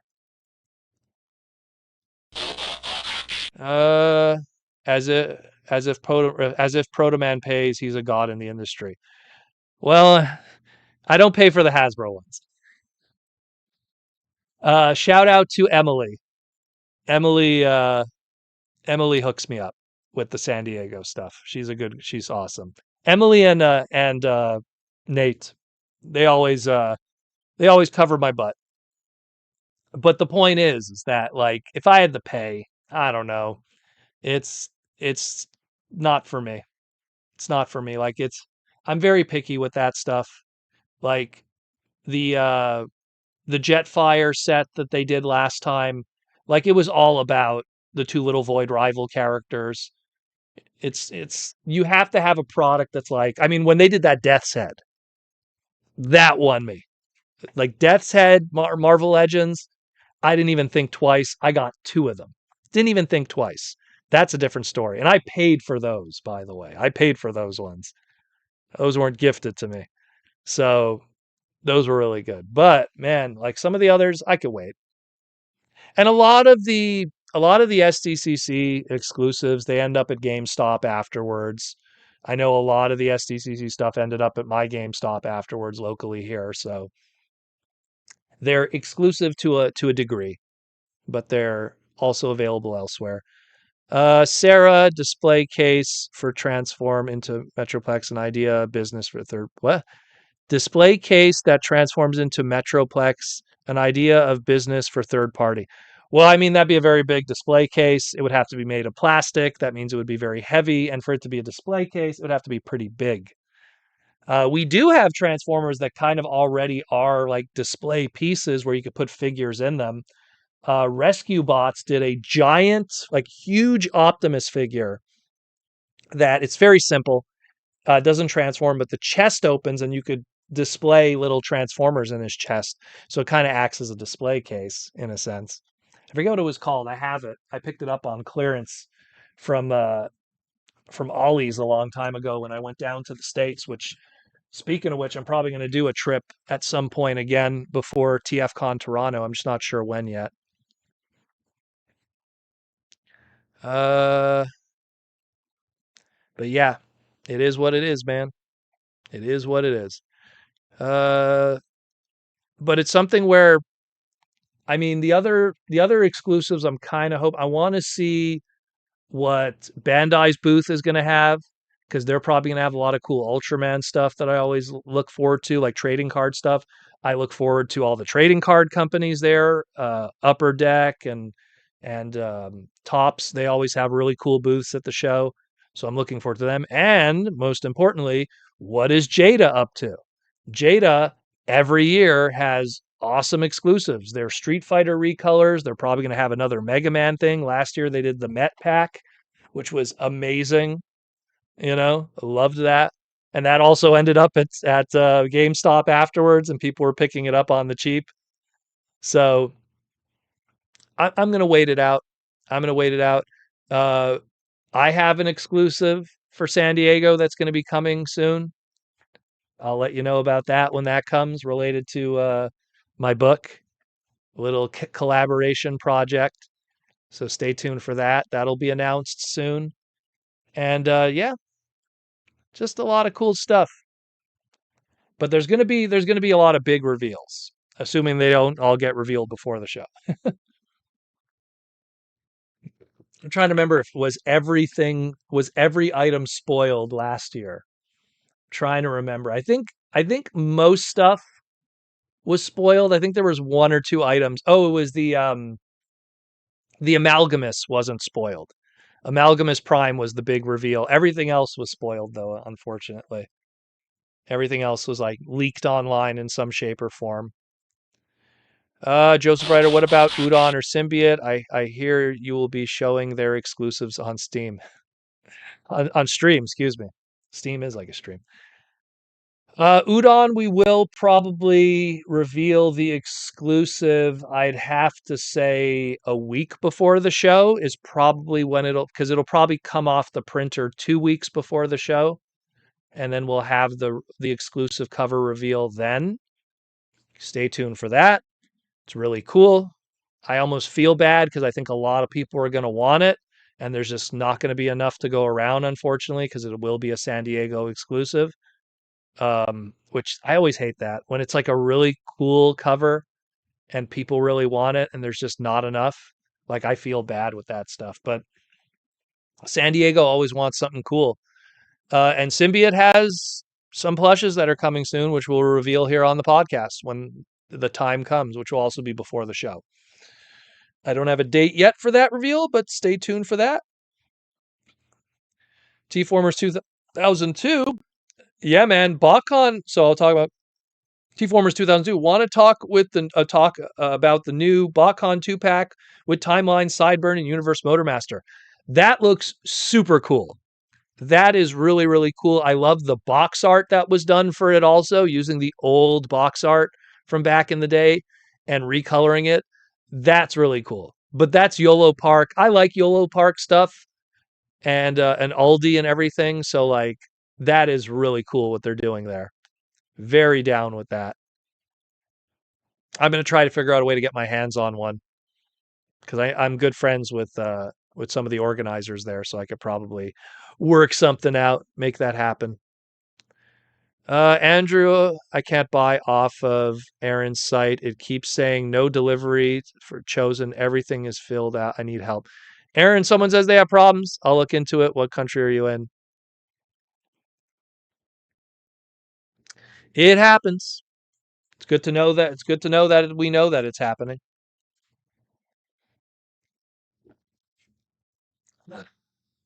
Sarah says the Megatron that I refer to is a new mold with the same points of articulation as the mainline deluxe at $12, and the plastic quality is top notch. Well, it's top. It's the same MABS plastic. It's just that the way that the injection is done is much more affordable. It's not like fully injected and gated and stuff. It's a little more thinned out, but it's still the same plastic quality. It's just about how thick is the plastic injected. That's sometimes what people refer to as cheap quality plastic. It's not cheap quality plastic. It's how thinly it's injected in the mold. South Carolina, there should be no problems there. That's the United States. Shouldn't be a problem with that one. Aaron's in Rhode Island, so that's weird. Aaron, you got to look into it on the website. I hope that hasn't been preventing sales all this time. If someone in South Carolina couldn't, I'm going to check something myself on my end. That's weird. Very weird. Also, if you guys want to see, so because I know it's going to come up, what we ate. So let me zoom in on it because it's all about. So we had, we went to one of our favorite Asian restaurants. That's dry wonton with pork inside, and then a chow mein.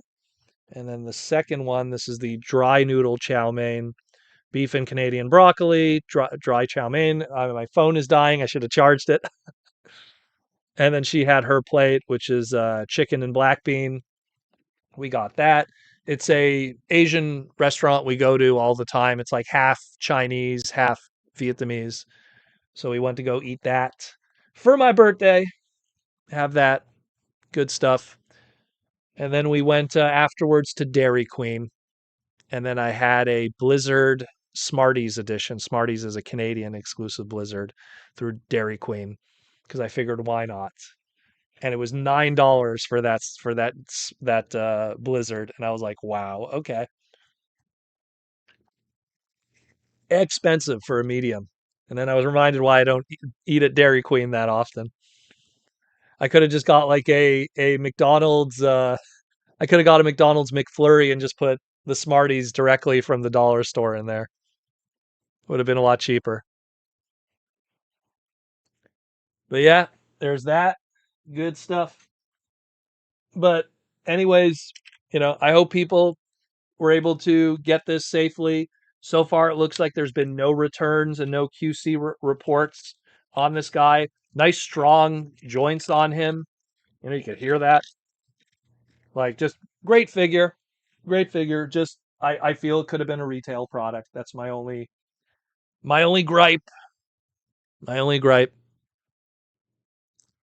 Sarah, what happened to the core class Dinobot from Beast Wars and with the deluxe class Cosmos from Earthspark that got canceled? I don't know. Like the deluxe class, the deluxe core class Dinobot, we'll start with that one. That was just a listing. It doesn't mean that the mold ever existed or if the toy was ever going to happen. It was just a listing that we saw through, I believe, JT Prime 17 was the one who broke that. So who knows if that ever was even a thing.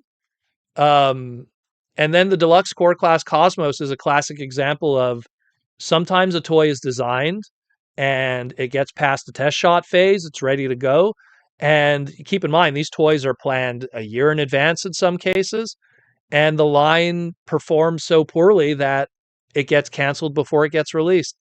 And Earthspark, I hate to say it, guys, like had historically low numbers in sales. Like the Earthspark and Rise of the Beast mainline, not Studio Series, not a Rise of the Beast mainline and Earthspark performed very poorly in retail, and stuff just got canceled, just got straight up canceled. Who knows? We're going to be like learning about Rise of the Beast product like listings because we don't really pay much attention to mainline movie. But who knows? There was probably stuff that got canceled even Rise of the Beast mainline that we never knew, you know? Uh Protocerison talking about the cheaper authentics you see elsewhere. It's the new Cyberverse Deluxe reissue for. Oh, that one. Oh, okay. I see what they're talking about. Yeah. It's just this. Yeah, the Cyberverse Deluxe, and I think that one has the same paint deco hits. Like, there's not much different on the Megatron. Is that the one you're referring to? They also have an Optimus and a Bumblebee. Those are fantastic figures, by the way. In fact, the weakest one of them is probably the Hot Rod. I was kind of disappointed with how the Hot Rod turned out, but the other ones were fantastic. Anyone in chat attending BotCon? I'd love to, but I believe BotCon falls on the same day as TFCon, if I remember correctly. I think they both fall on the same day, so it's like that can't happen. That's not what I would do. T-Formers 2000. Cosmos was kind of famous for killing off the ends of lines. Kind of yes and kind of no. I mean, it's like he didn't kill off. Actually, he kind of almost killed off the 2-packs of Generations, but you know, and same thing with like Titaniums and a few others. But poor Cosmos. Nah, it's Earthspark didn't do well. It was Earthspark was a classic example of if you spin the narrative a certain way, you can make something seem like it's successful. And that was a one season show that its first batch of episodes were so poorly received that they had to like take what would have been in like imagine having a 26 episode season or a 36 episode season and then just breaking it up into 10 like 3 pieces and then saying it calling it 3 seasons. Like imagine if Beast Wars season 1 that was 26 episodes. Imagine if like you said, okay, first 10 episodes of Beast Wars is season 1, and then the next 10 episodes of Beast Wars is season 2, and then the last 6 episodes is season 3. That's kind of what they did instead, you know? It's unfortunate. I never wish for a Transformer series to do poorly because it hurts the longevity of the brand in the long run. But that one, man, it didn't do well, unfortunately. It really didn't do well. And I mean, that's kind of why Cyberworld now is a 5-minute episode kind of thing, was because Earthspark performed so poorly that they're like, do we want to invest in doing another partner with a 22-minute episode show in that level of CG and voice acting and everything? It sucks, but that's just how it is sometimes. Cringe McCringle, would you like to go to Bach? I would like to go to BotCon one of these days. Well, I mean, you would have loved to go to the original BotCons under the Brian Savage era. Those were fantastic. I have not gone to the Abacus ones yet. They sound like they're much more modest, for lack of better words, but I'd still like to go. Big convention, small convention. I love going to Transformer conventions. So it probably would still be fun. And hey, I'll be honest with you, their exclusives are awesome. Like all of their exclusives are way better than TFCon's exclusives, in my opinion. You know, they got really cool stuff there.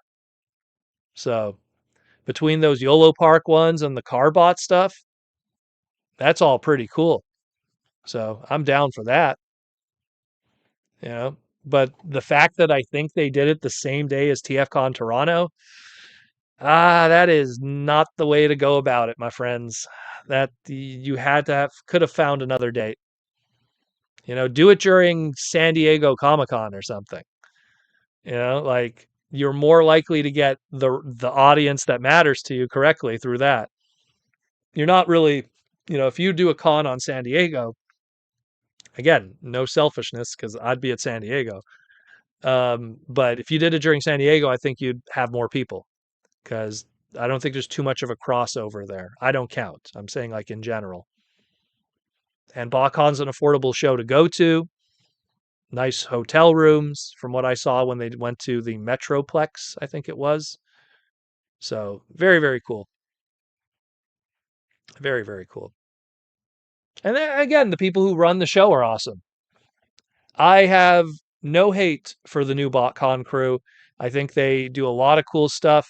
I love their exclusives. It's just next time, pick a date that doesn't clash. That's all. It's always difficult. I once ran a convention on Mother's Day. It was on a Sunday, and I thought to myself it wouldn't be a big problem. Like I thought, it's Mother's Day. It's not going to be a big problem. Man, was I wrong. There was so many people that didn't want to even come to the show on Mother's Day, and I was so surprised.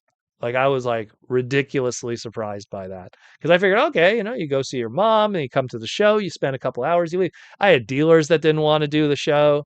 Like it was fascinating. It was a learning experience, but yeah, you have to kind of avoid those specific dates. T-Formers 2002, the new BotCon is definitely a fun weekend, but nowhere near the level that it could be yet.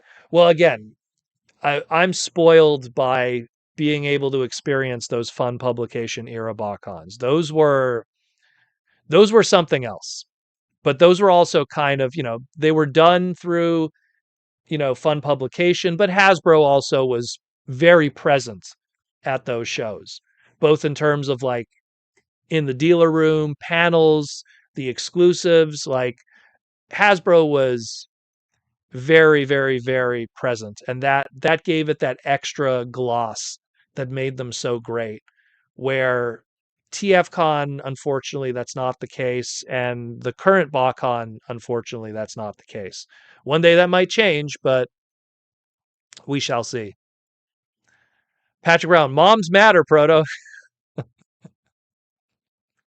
I know, but it's just I was surprised like how low the attendance was for that.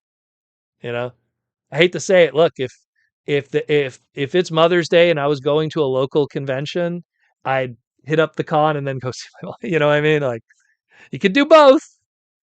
Victor's, you get that broccoli beef. It's beef and broccoli. Yes, yes, I did get it. I got it. It was good. Here's the photo of it, my friend. I have it queued up. There you go. There's the beef with the broccoli. Love it. It's delicious. Why is BotCon during TFCon? Good way to not get us to go. Well, again, I guess maybe look, July is a busy month. You have San Diego, you have BotCon. There's a lot of other small local shows and stuff. I'm going to assume that they just probably couldn't get a date, and then they were just like, well, we could do this date, but that date clashed with BotCon, and they probably felt that they could get away with it. Uh, he's talking TFCon Toronto is the one that's the same date as BotCon. TFCon Toronto and BotCon happened, I believe, the same day. That's why I just remember it's that one. As for TFCon Orlando, I believe that clashes with nothing, to my knowledge, because that's much later in the year where there's not as many conventions, anyways. So, but it's still good. Looking forward to TFCon Toronto, TFCon Orlando also. It was fun last time. The weather wasn't swelteringly terrible like usual. It was actually good weather. I liked the location because they had those hotel rooms that are like little cabins. I mean, it's a little rustic, but you could appreciate it. So it was good. The only thing I regret, I didn't bring like swim trunks or anything because there was like 4 different swimming pools there. Would have been kind of nice to go swim in there.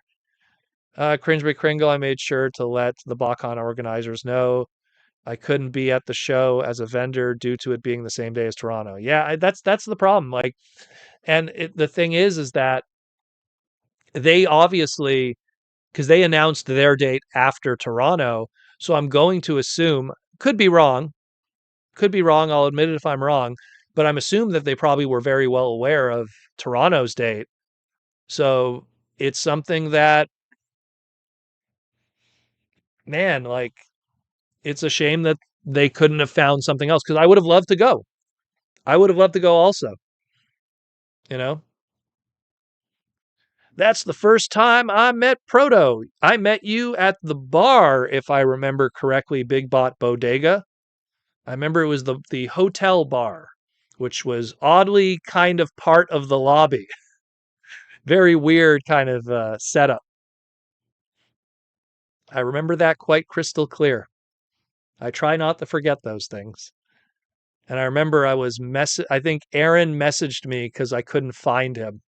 I think Aaron was at another bar or something at the time. But yeah, that was a good year. That was a good year.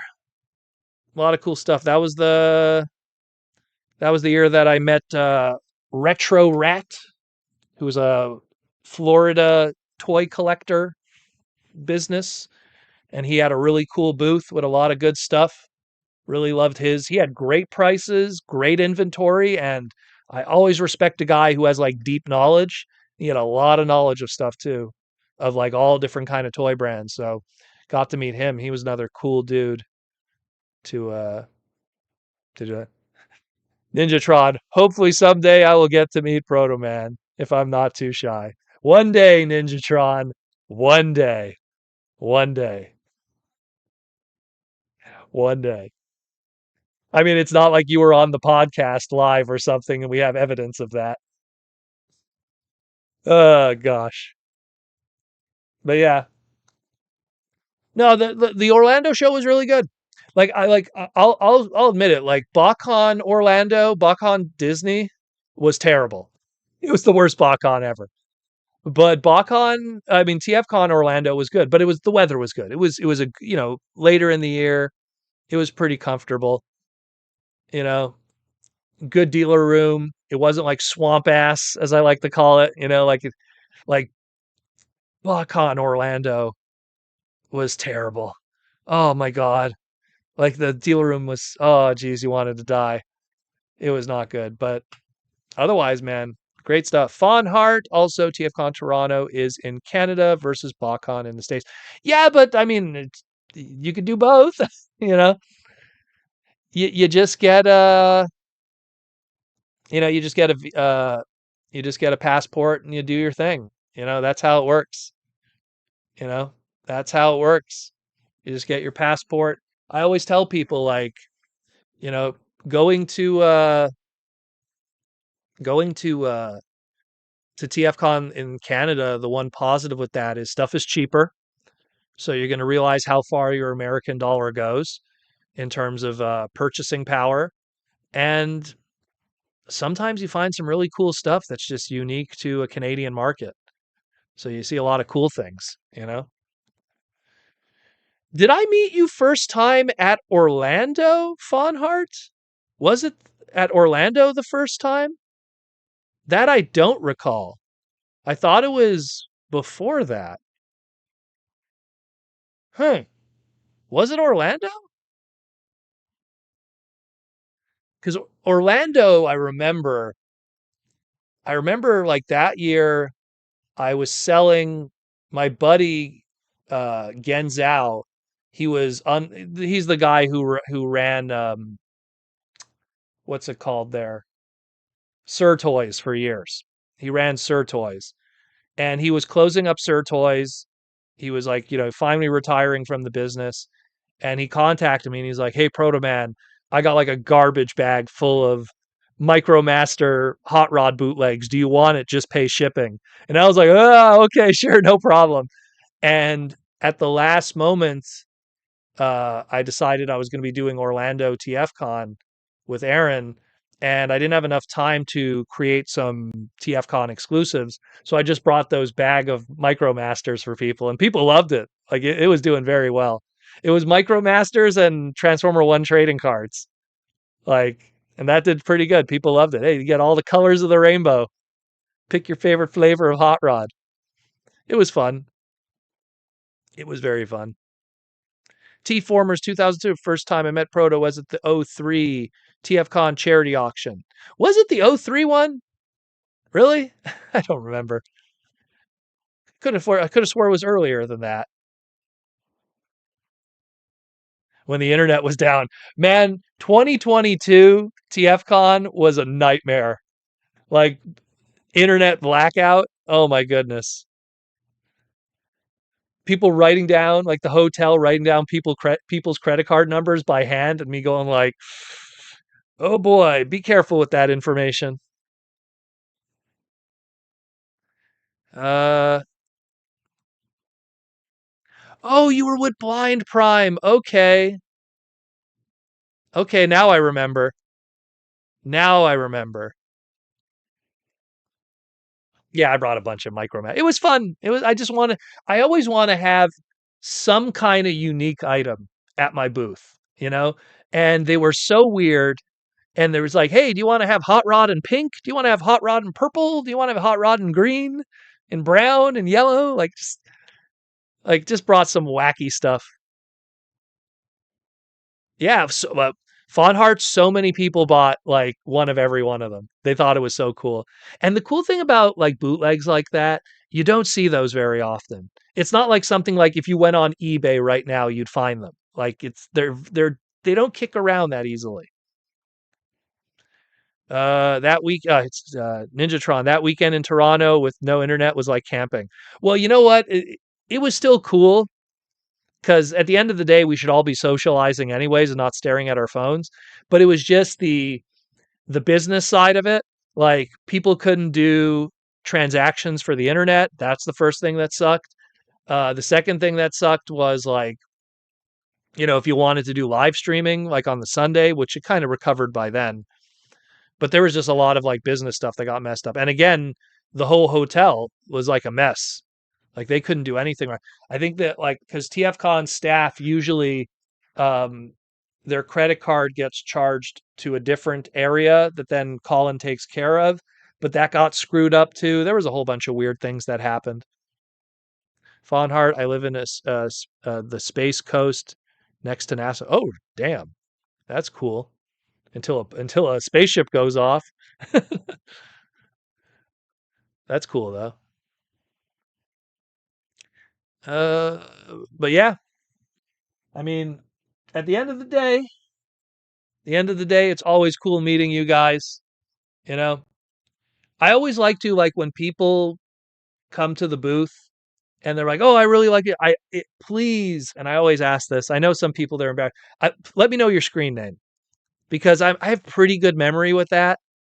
Like, I see so many names in comments in the chats and stuff.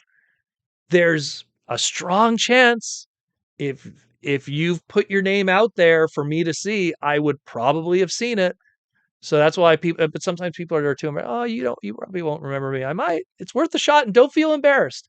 Never feel embarrassed. But I always like to put faces with people. Like it's always cool to do that. You know, like when I met Rudy Mack for the first time, he was in line at TFCon. He was in line. I think he was picking up his registration package. And when he introduced, I was like, "Oh shit," you know. I was like, I because I just you see the names for so long, and then to finally put faces with those names is so awesome. Joseph, I'll remember you. I might remember you, Joseph. Maybe. Uh, Kevip H117 170 75. The $5 super chat. Hate to bring two up, but it's getting harder to get excited for new TF figures when their cost and their worth makes up 1/3 of the conversion. Well, again, it's something where, for me, excitement for figures comes from uniqueness of character. Liege Maximo, the original 13. Again, Death Cobra. This was the most exciting. Like, I love. Look, this guy was great. This guy was great, but this is where all the value was to me right here. Like, as maybe it's because I've been in the hobby this long, and just to see, you know, I'll never forget watching the episode that he died in. Spoiler on a show that's 37 years old. I'll never forget when Hellbat killed him in the show, and I was like, damn, like, Transformers Victory doesn't mess around, you know? And it was an unsubtitled real player episode on rockman666.com who uploaded it when he used to upload real player low quality episodes of Transformers Victory, and I watched all of them raw. Because it's a Transformers show. Every second word is English anyways. So let's say go. And then I was like, man, that sucks for Death Cobra. That's so cool. Like, the like how badass this show is. Now it's willing to kill off characters. And it's just so I'll never forget that. And it's just, I love that kind of stuff. That we finally get like those obscure characters that really didn't have much of a footprint in the Transformers world. And that's why, like, to me, like, if we ever do get Botanica, if we ever get an update of any of the Power Masters, or like, go deep into the later second half of G1. Go into all the Beast Wars characters that are not show characters. There's still so much to do in Transformers. Like, think about it, right? Like, do you want to know how many Beast Wars character of the entire Beast Wars lexicon? Do you know what percentage of those characters have had updated figures? 2%? And that's not an over exaggeration. How many times are we going to do Cheetor and Dinobot and Optimus Primal? But hey, where's Razor Beast? Where's Snaptrap or Snapper, excuse me? Where's Wolfang, Canine? Where's my updated Polar Claw? Let's go into the Transmetals, Where's Transmetals Scavenger? We kind of got one with that head sculpt that came with Antagony, but where's that? Like, not even like the named characters, like the Cheetors and the Tarantuluses. Like, where's the updates of that? Let's go into Transmetal 2s. Where's Scourge? Where's Snarl? Where's Transmetal 2 Snarl? Where's, what's his name? Optimus Minor. Get an update of Optimus Minor, the Transmetal 2. There's so much they could do. There's so much they could do. But yeah, that's why I always feel there's always something. There's always something that could be done. It's just what's tiring it for me, and it's selfish because it's boring for me, but maybe it's new for you. But it's seeing the same characters that I've bought 50 times over. Rudy Mac, I love to meet fellow collectors. Yeah, of course. Especially when it's someone you've seen online for years. T-Formers 2002, he works great as an arm. I did connect him as an arm, but then part of me was like, because I love Hellbat's molding too. His head sculpt's great and everything, but I want to have him in his iconic, like, I'm about to die pose, shooting at Hellbat as Hellbat's hiding behind a rock, shooting at him. Rudy Mack still didn't get Lio Kaiser.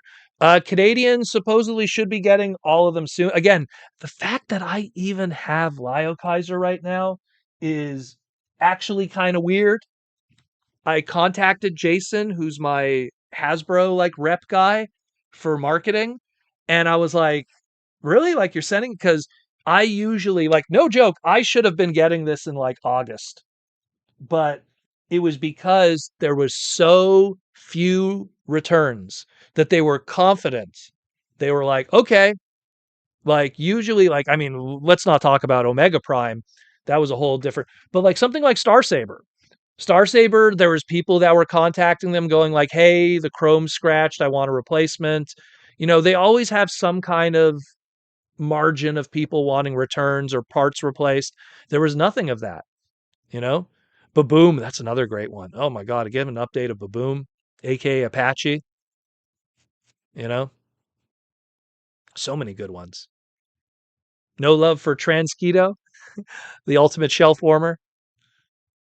But yeah, let me just move the mouse here. I want to be able to see what everyone's saying.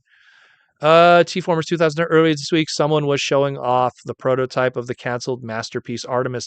See, so the story with that, from what I was told, is certain characters from the Beast Wars second show that are specifically under ownership of the animation studio. And as a result, in order to do product of those characters, because they were exclusive only to the animation partner, there's a little bit of a rights issue with that. And that's why Artemis didn't happen as a pack-in product with Lio Convoy, which is a shame because Lio Convoy had his own problems. Let's just say if you buy a Masterpiece Lio Convoy, don't transform him. That's all I'm going to say. He has his fragilities, unfortunately, today. Long Rack would be a great one. They kind of did like a Long Rack homage back during the Cybertron days, using the hoist mold from Armada, or Grap as he was called in Micron Legend. But yeah, there's so much. It's just you have to, like, that's why I never get bored of Transformers, is because, yeah, here's another Cyclonus, here's another Hot Rod, here's another Shockwave, but then they'll throw you something. They'll be like, oh, okay, yeah, you're bored with all of that? Here's, DevCon. Oh, damn, that's great. Oh, here's, Beachcomber with a little parrot. Oh, that's kind of cool. Okay, respect. All right. But, could you give me something that's not another Beachcomber? Oh, but here's all the 13. It's like, oh, okay. Oh, here's Flame from the UK books. Oh, here's like, some IDW exclusive characters that have never been done before. Like once in a while, they'll throw you something that's like I could never see if you told me like the only Transformers you could buy have to be stuff that are unique and original, there's going to be something every year. Look at the Nova, the Sentinel Prime we're getting with the Well of the Allsparks. That's the IDW design. It's never been done before. It's based off of the 2007, Megatron Origins Alex Milne book design. If you want to go that, maybe not the alt mode, but the robot mode anyhow. So it goes far back. Like to get something that literally was created, no joke, 19 years ago to finally get a figure of him. That's kind of cool. I mean, I'm more excited about the Well of the Allspark, I'll be honest with you. That's the other thing that speaks to me. But I like when that happens. When you get unique stuff like that. That's the stuff that always talks to me, because once again, how many sound waves could I own? And I understand why those sound waves exist. It's not for me, it's for the mass audiences that know who Soundwave is and want to get Soundwave figures. And those Soundwave figures always sell. Look, we just got a leader class pack, then we got a studio series pack, now we have a masterpiece reissue of Soundwave. Like, just G1 flavored Soundwaves that come with tape cassettes. Look how many times it happened just year to year to year just recently. So clearly there's a market for it. At no point do they feel that they're saturating the markets, because it keeps selling. And that's fine. Once again, I recognize that something that's exciting to me might not necessarily be a money-making product. I'm always able to divorce those two feelings. But for me personally, that's what I get excited about. I look at everything that I buy that's like, like here, like detritus, you know, you want detritus? There's only one way to get detritus, otherwise from this one. And that's an e-hobby figure that's going to run you $200 to $250, based off of a G1 tooling. So that's how I am, where it's like to get some of those cooler characters. The antagony that they did for the Beast Wars Inferno repaint antagony from the Legacy mold. I mean, goodness, you want to own the original antagony? You're talking $500 minimum on a figure that also is brittle today, because antagony was made, she was molded in black, but she had like clear kind of black, so she has that like fragility of translucent plastic that the original Inferno suffers from too. Do you want to spend $500 on a figure that might break, if not break during shipping? Or do you buy a Generation Selects? So some of those are just fantastic. I love stuff like that. The first guy, it's more that we needed better iterations of Soundwave. Earthrise wasn't doing it for many collectors. Well, I mean, think about it this way, right? Like, let's say you're a G1 Soundwave dude, okay? So you had first the titanium one, which, gosh, you probably can't even see it, but titanium Soundwave was kind of like the first like not non-reissue iteration of the tape cassette version. So they did that, and then they did like a smaller version that they did for core class along with the Earthrise one. Obviously, you had the Masterpiece put in there, which had a Western release, which I believe he was MPO1 for the Masterpiece Western numbering, if I remember correctly. He had a white and purple box. But, you know, you had the Masterpiece that was released that came with all the tape cassettes, minus Rat Bat. And you know, you always have different iterations every couple of years. They did like that leader class one that was then resculpted into a blaster, and then of course going into the leader class that we got and then we got the Studio Series 86. There's always an iteration every so often because he always sells, always. T-Formers 2002, the new animated Bakan Motormaster retail was so cool to see, but now I finally got the original. Well, that's fantastic. But I mean, yeah, that animated Bakan box set at one point was selling for like $1,000. Now it sells for like 400, $500, sometimes 600. But again, that's softened only because, oh, here's one piece of it that now you could get cheaply. But at one point, man, like getting any unique animated characters was a big deal, you know? And then now Motormaster, like no joke, if you probably before that updated one came out, that Motormaster on its own would have been $100 item. Minimum, $100 on eBay on its own, that original Bakan one, probably $150. And then you could buy it MSRP retail Voyager class, and it's better, in my opinion. Hot take. I think the newer one is better than the original. I own the original, but I find that the tooling of the new one is way better. So it comes with the cool weapon and everything. I think it's great. I think it's fantastic. The first guy, sadly, it's like an Apple product. We never get the perfect version. Well, I don't really buy Apple. This phone is just hand-me-downs. She gets the newest phones, and then I take her old phone because I don't care. I don't really live on my phone. I'm a in front of a computer kind of guy. So I don't need to have the latest phones. I don't really play games on my phone. I used to. Like, I mean, Pokemon Go was probably the most I ever played a game on my phone. So I don't put social media on my phone unless I'm at a convention because that's my only way to communicate with people without having to do long distance. So T-Formers 2000 recently sold eBay listing, still going for up to $2,000. Jeez, $2,000. Goodness, man, I underestimated that, but still, again, anything that softens that market, anything that softens that market. And we are at past the 2-hour mark. We've been going for a bit now. Thanks again for everybody who tuned in. Sorry we were a little late. Again, I'm going to have to figure out, like, and I'm scared now. I'm going to close all of this. I'm going to do some testing during the week. I'm going to try to see, like, what's going on with, they did a huge update to Streamlabs and it just messed up all of the new settings and everything, but I'll figure it out. But again, guys, thanks again to tuning in for the Transformers Slag Podcast. All the love and support. You know, everything that goes on. Uh, we're probably still going to be in the country, hopefully this week, because there is talks of maybe going to Japan. I don't know everything 100% yet. I have to talk to my contacts and stuff. I'll let you guys know in my segments during the week if something does come up. We'll just do an early live stream if it does happen, but we'll keep you posted on that. I also have a small convention that I will be doing during Father's Day weekend, which I was just talking about doing a convention during Mother's Day.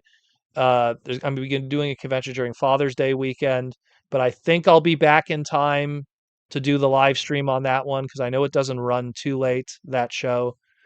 It's for autograph signings for the comics and stuff. It's a comic convention. So that's happening, but I should be fine with that one.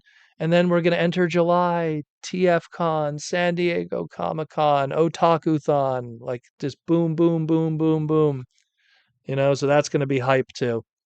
And I'll get to see all you people in Toronto. Really excited. It's going to be the Toronto debut of bringing all the comics and stuff to it. Because the last time we were in Toronto, we didn't have that. So, and Kevin is doing a gold super chat before we go. All right, Kevin, we'll do the gold super chat and then we got to run, my friend. I made a whole list of named G1 TFs for Reddit. There are 85 TFs from G1 that haven't had new versions in the modern era, including Pretenders, Action Master characters, and characters from the JP continuity. I'm sure it's probably even more than that. Like, Matt, think about it. If you go into like some really obscure UK stuff, like where's Omega Supreme? Where's Turbo Master? Where's Flame? And I'm not talking Flame, the evil, Autobot medic. I'm talking like Flame, the redeco into orange and purple Breastmaster that was just I guess we'll call it a localization for the UK. Like Thunder Clash, didn't really get a proper update unless you count like Bakon, and I wouldn't even count that. And that's another thing too, when we get into what do you define as modern? Like, are we talking the past 10 years? Or are we talking stuff that like, oh, if it was like, an early classics product, do we count that? So but yeah, I'm with you. Like, there's still, there's so much meat on the bone. There really is. There really is. James, Father's Day con would be cool too. Yeah, well, my dad, I'm going to try to drag him to it because we always go to conventions, but it's funny. I'm doing it on Father's Day. But yeah, thank you, Kevin, for the gold super chat. That's awesome. But yeah, like, again, that's what always, like if you asked me right now, what character would you like to get an update? Like, who's the new character I'd like to get an update? And it can't be a business answer. It has to be just your own personal thing that you would want for yourself. I want Road King. Road King from Master Force, aka Slapdash, which is what his Western version is, which is exactly the same. I would like something that's like painted to be more screen accurate, the right color blues and oranges. Godmaster, Power Master that transforms, that's really, nicely articulated. If it has to be a Voyager class Formula 1 card just to have the budget to do the Power Master, I don't care. That's my like dream next figure, because I never thought we'd get an update of Nitro Convoy, and well, it happened. And so that was the one that I thought would be the tougher one of the two. Who do we got here? I'm just going to read some people's others. Someone wants Dogfight, Windblade. Well, which Windblade? Hosehead. Hosehead I could see too. If we get Night Beats, we'll get Sirens, we'll get Hosehead. But that's kind of mine that I would want. I would really love to have Master Force, Road King, one of my top 3 favorite Transformer characters. It's a bit of an obscure one for people, but I love Master Force. And again, like, all my other answers are totally business answers. All the others, like, you got to do this, you got to do that, you got to do this, But that's the one I'm going to go with. Anyways, guys, we are done for tonight. It was great talking to y'all. It was fantastic. Again, thanks for the love and support. Thanks for the birthday wishes. Thanks for all of that. Thank you, Hasbro, for sending this behemoth of a human being. of a robot in disguise. And shout out to Symbiote Studios and all the love and support that I get from them. Shout out to Aaron Archer, and go check out archermonster.com/shop to pick up a Posca painting. Go to symbiotestudios.com to get yourself some plush. Go to Hasbro Pulse and specifically the Transformers YouTube channel to go watch some Cyberverse episodes. That's what they're for sponsorship. They want us to watch content. And yeah, that's it, more or less. Thank you for all the love and support, and take care of yourself, your friends, and your family, and your loved ones. It's a beautiful world out there. There is a ton of cool stuff in this world. I mean, I'm living proof that, you could just enjoy. You could just enjoy this boy. Just enjoy this. Get your reptile action on. Dun-dun-dun. Anyone who played MK2, oh, I'm so hyped for this. That's cool. Toasty. And last but not least, Hasbro, keep this up. That's a good instruction booklet. Keep that up. I know it won't exist in retail product, but keep that up. I'm out of here, guys. Take care of yourself, and as always, roll out. And it's probably gonna be shaped badly. Watch this, and it's screwed up.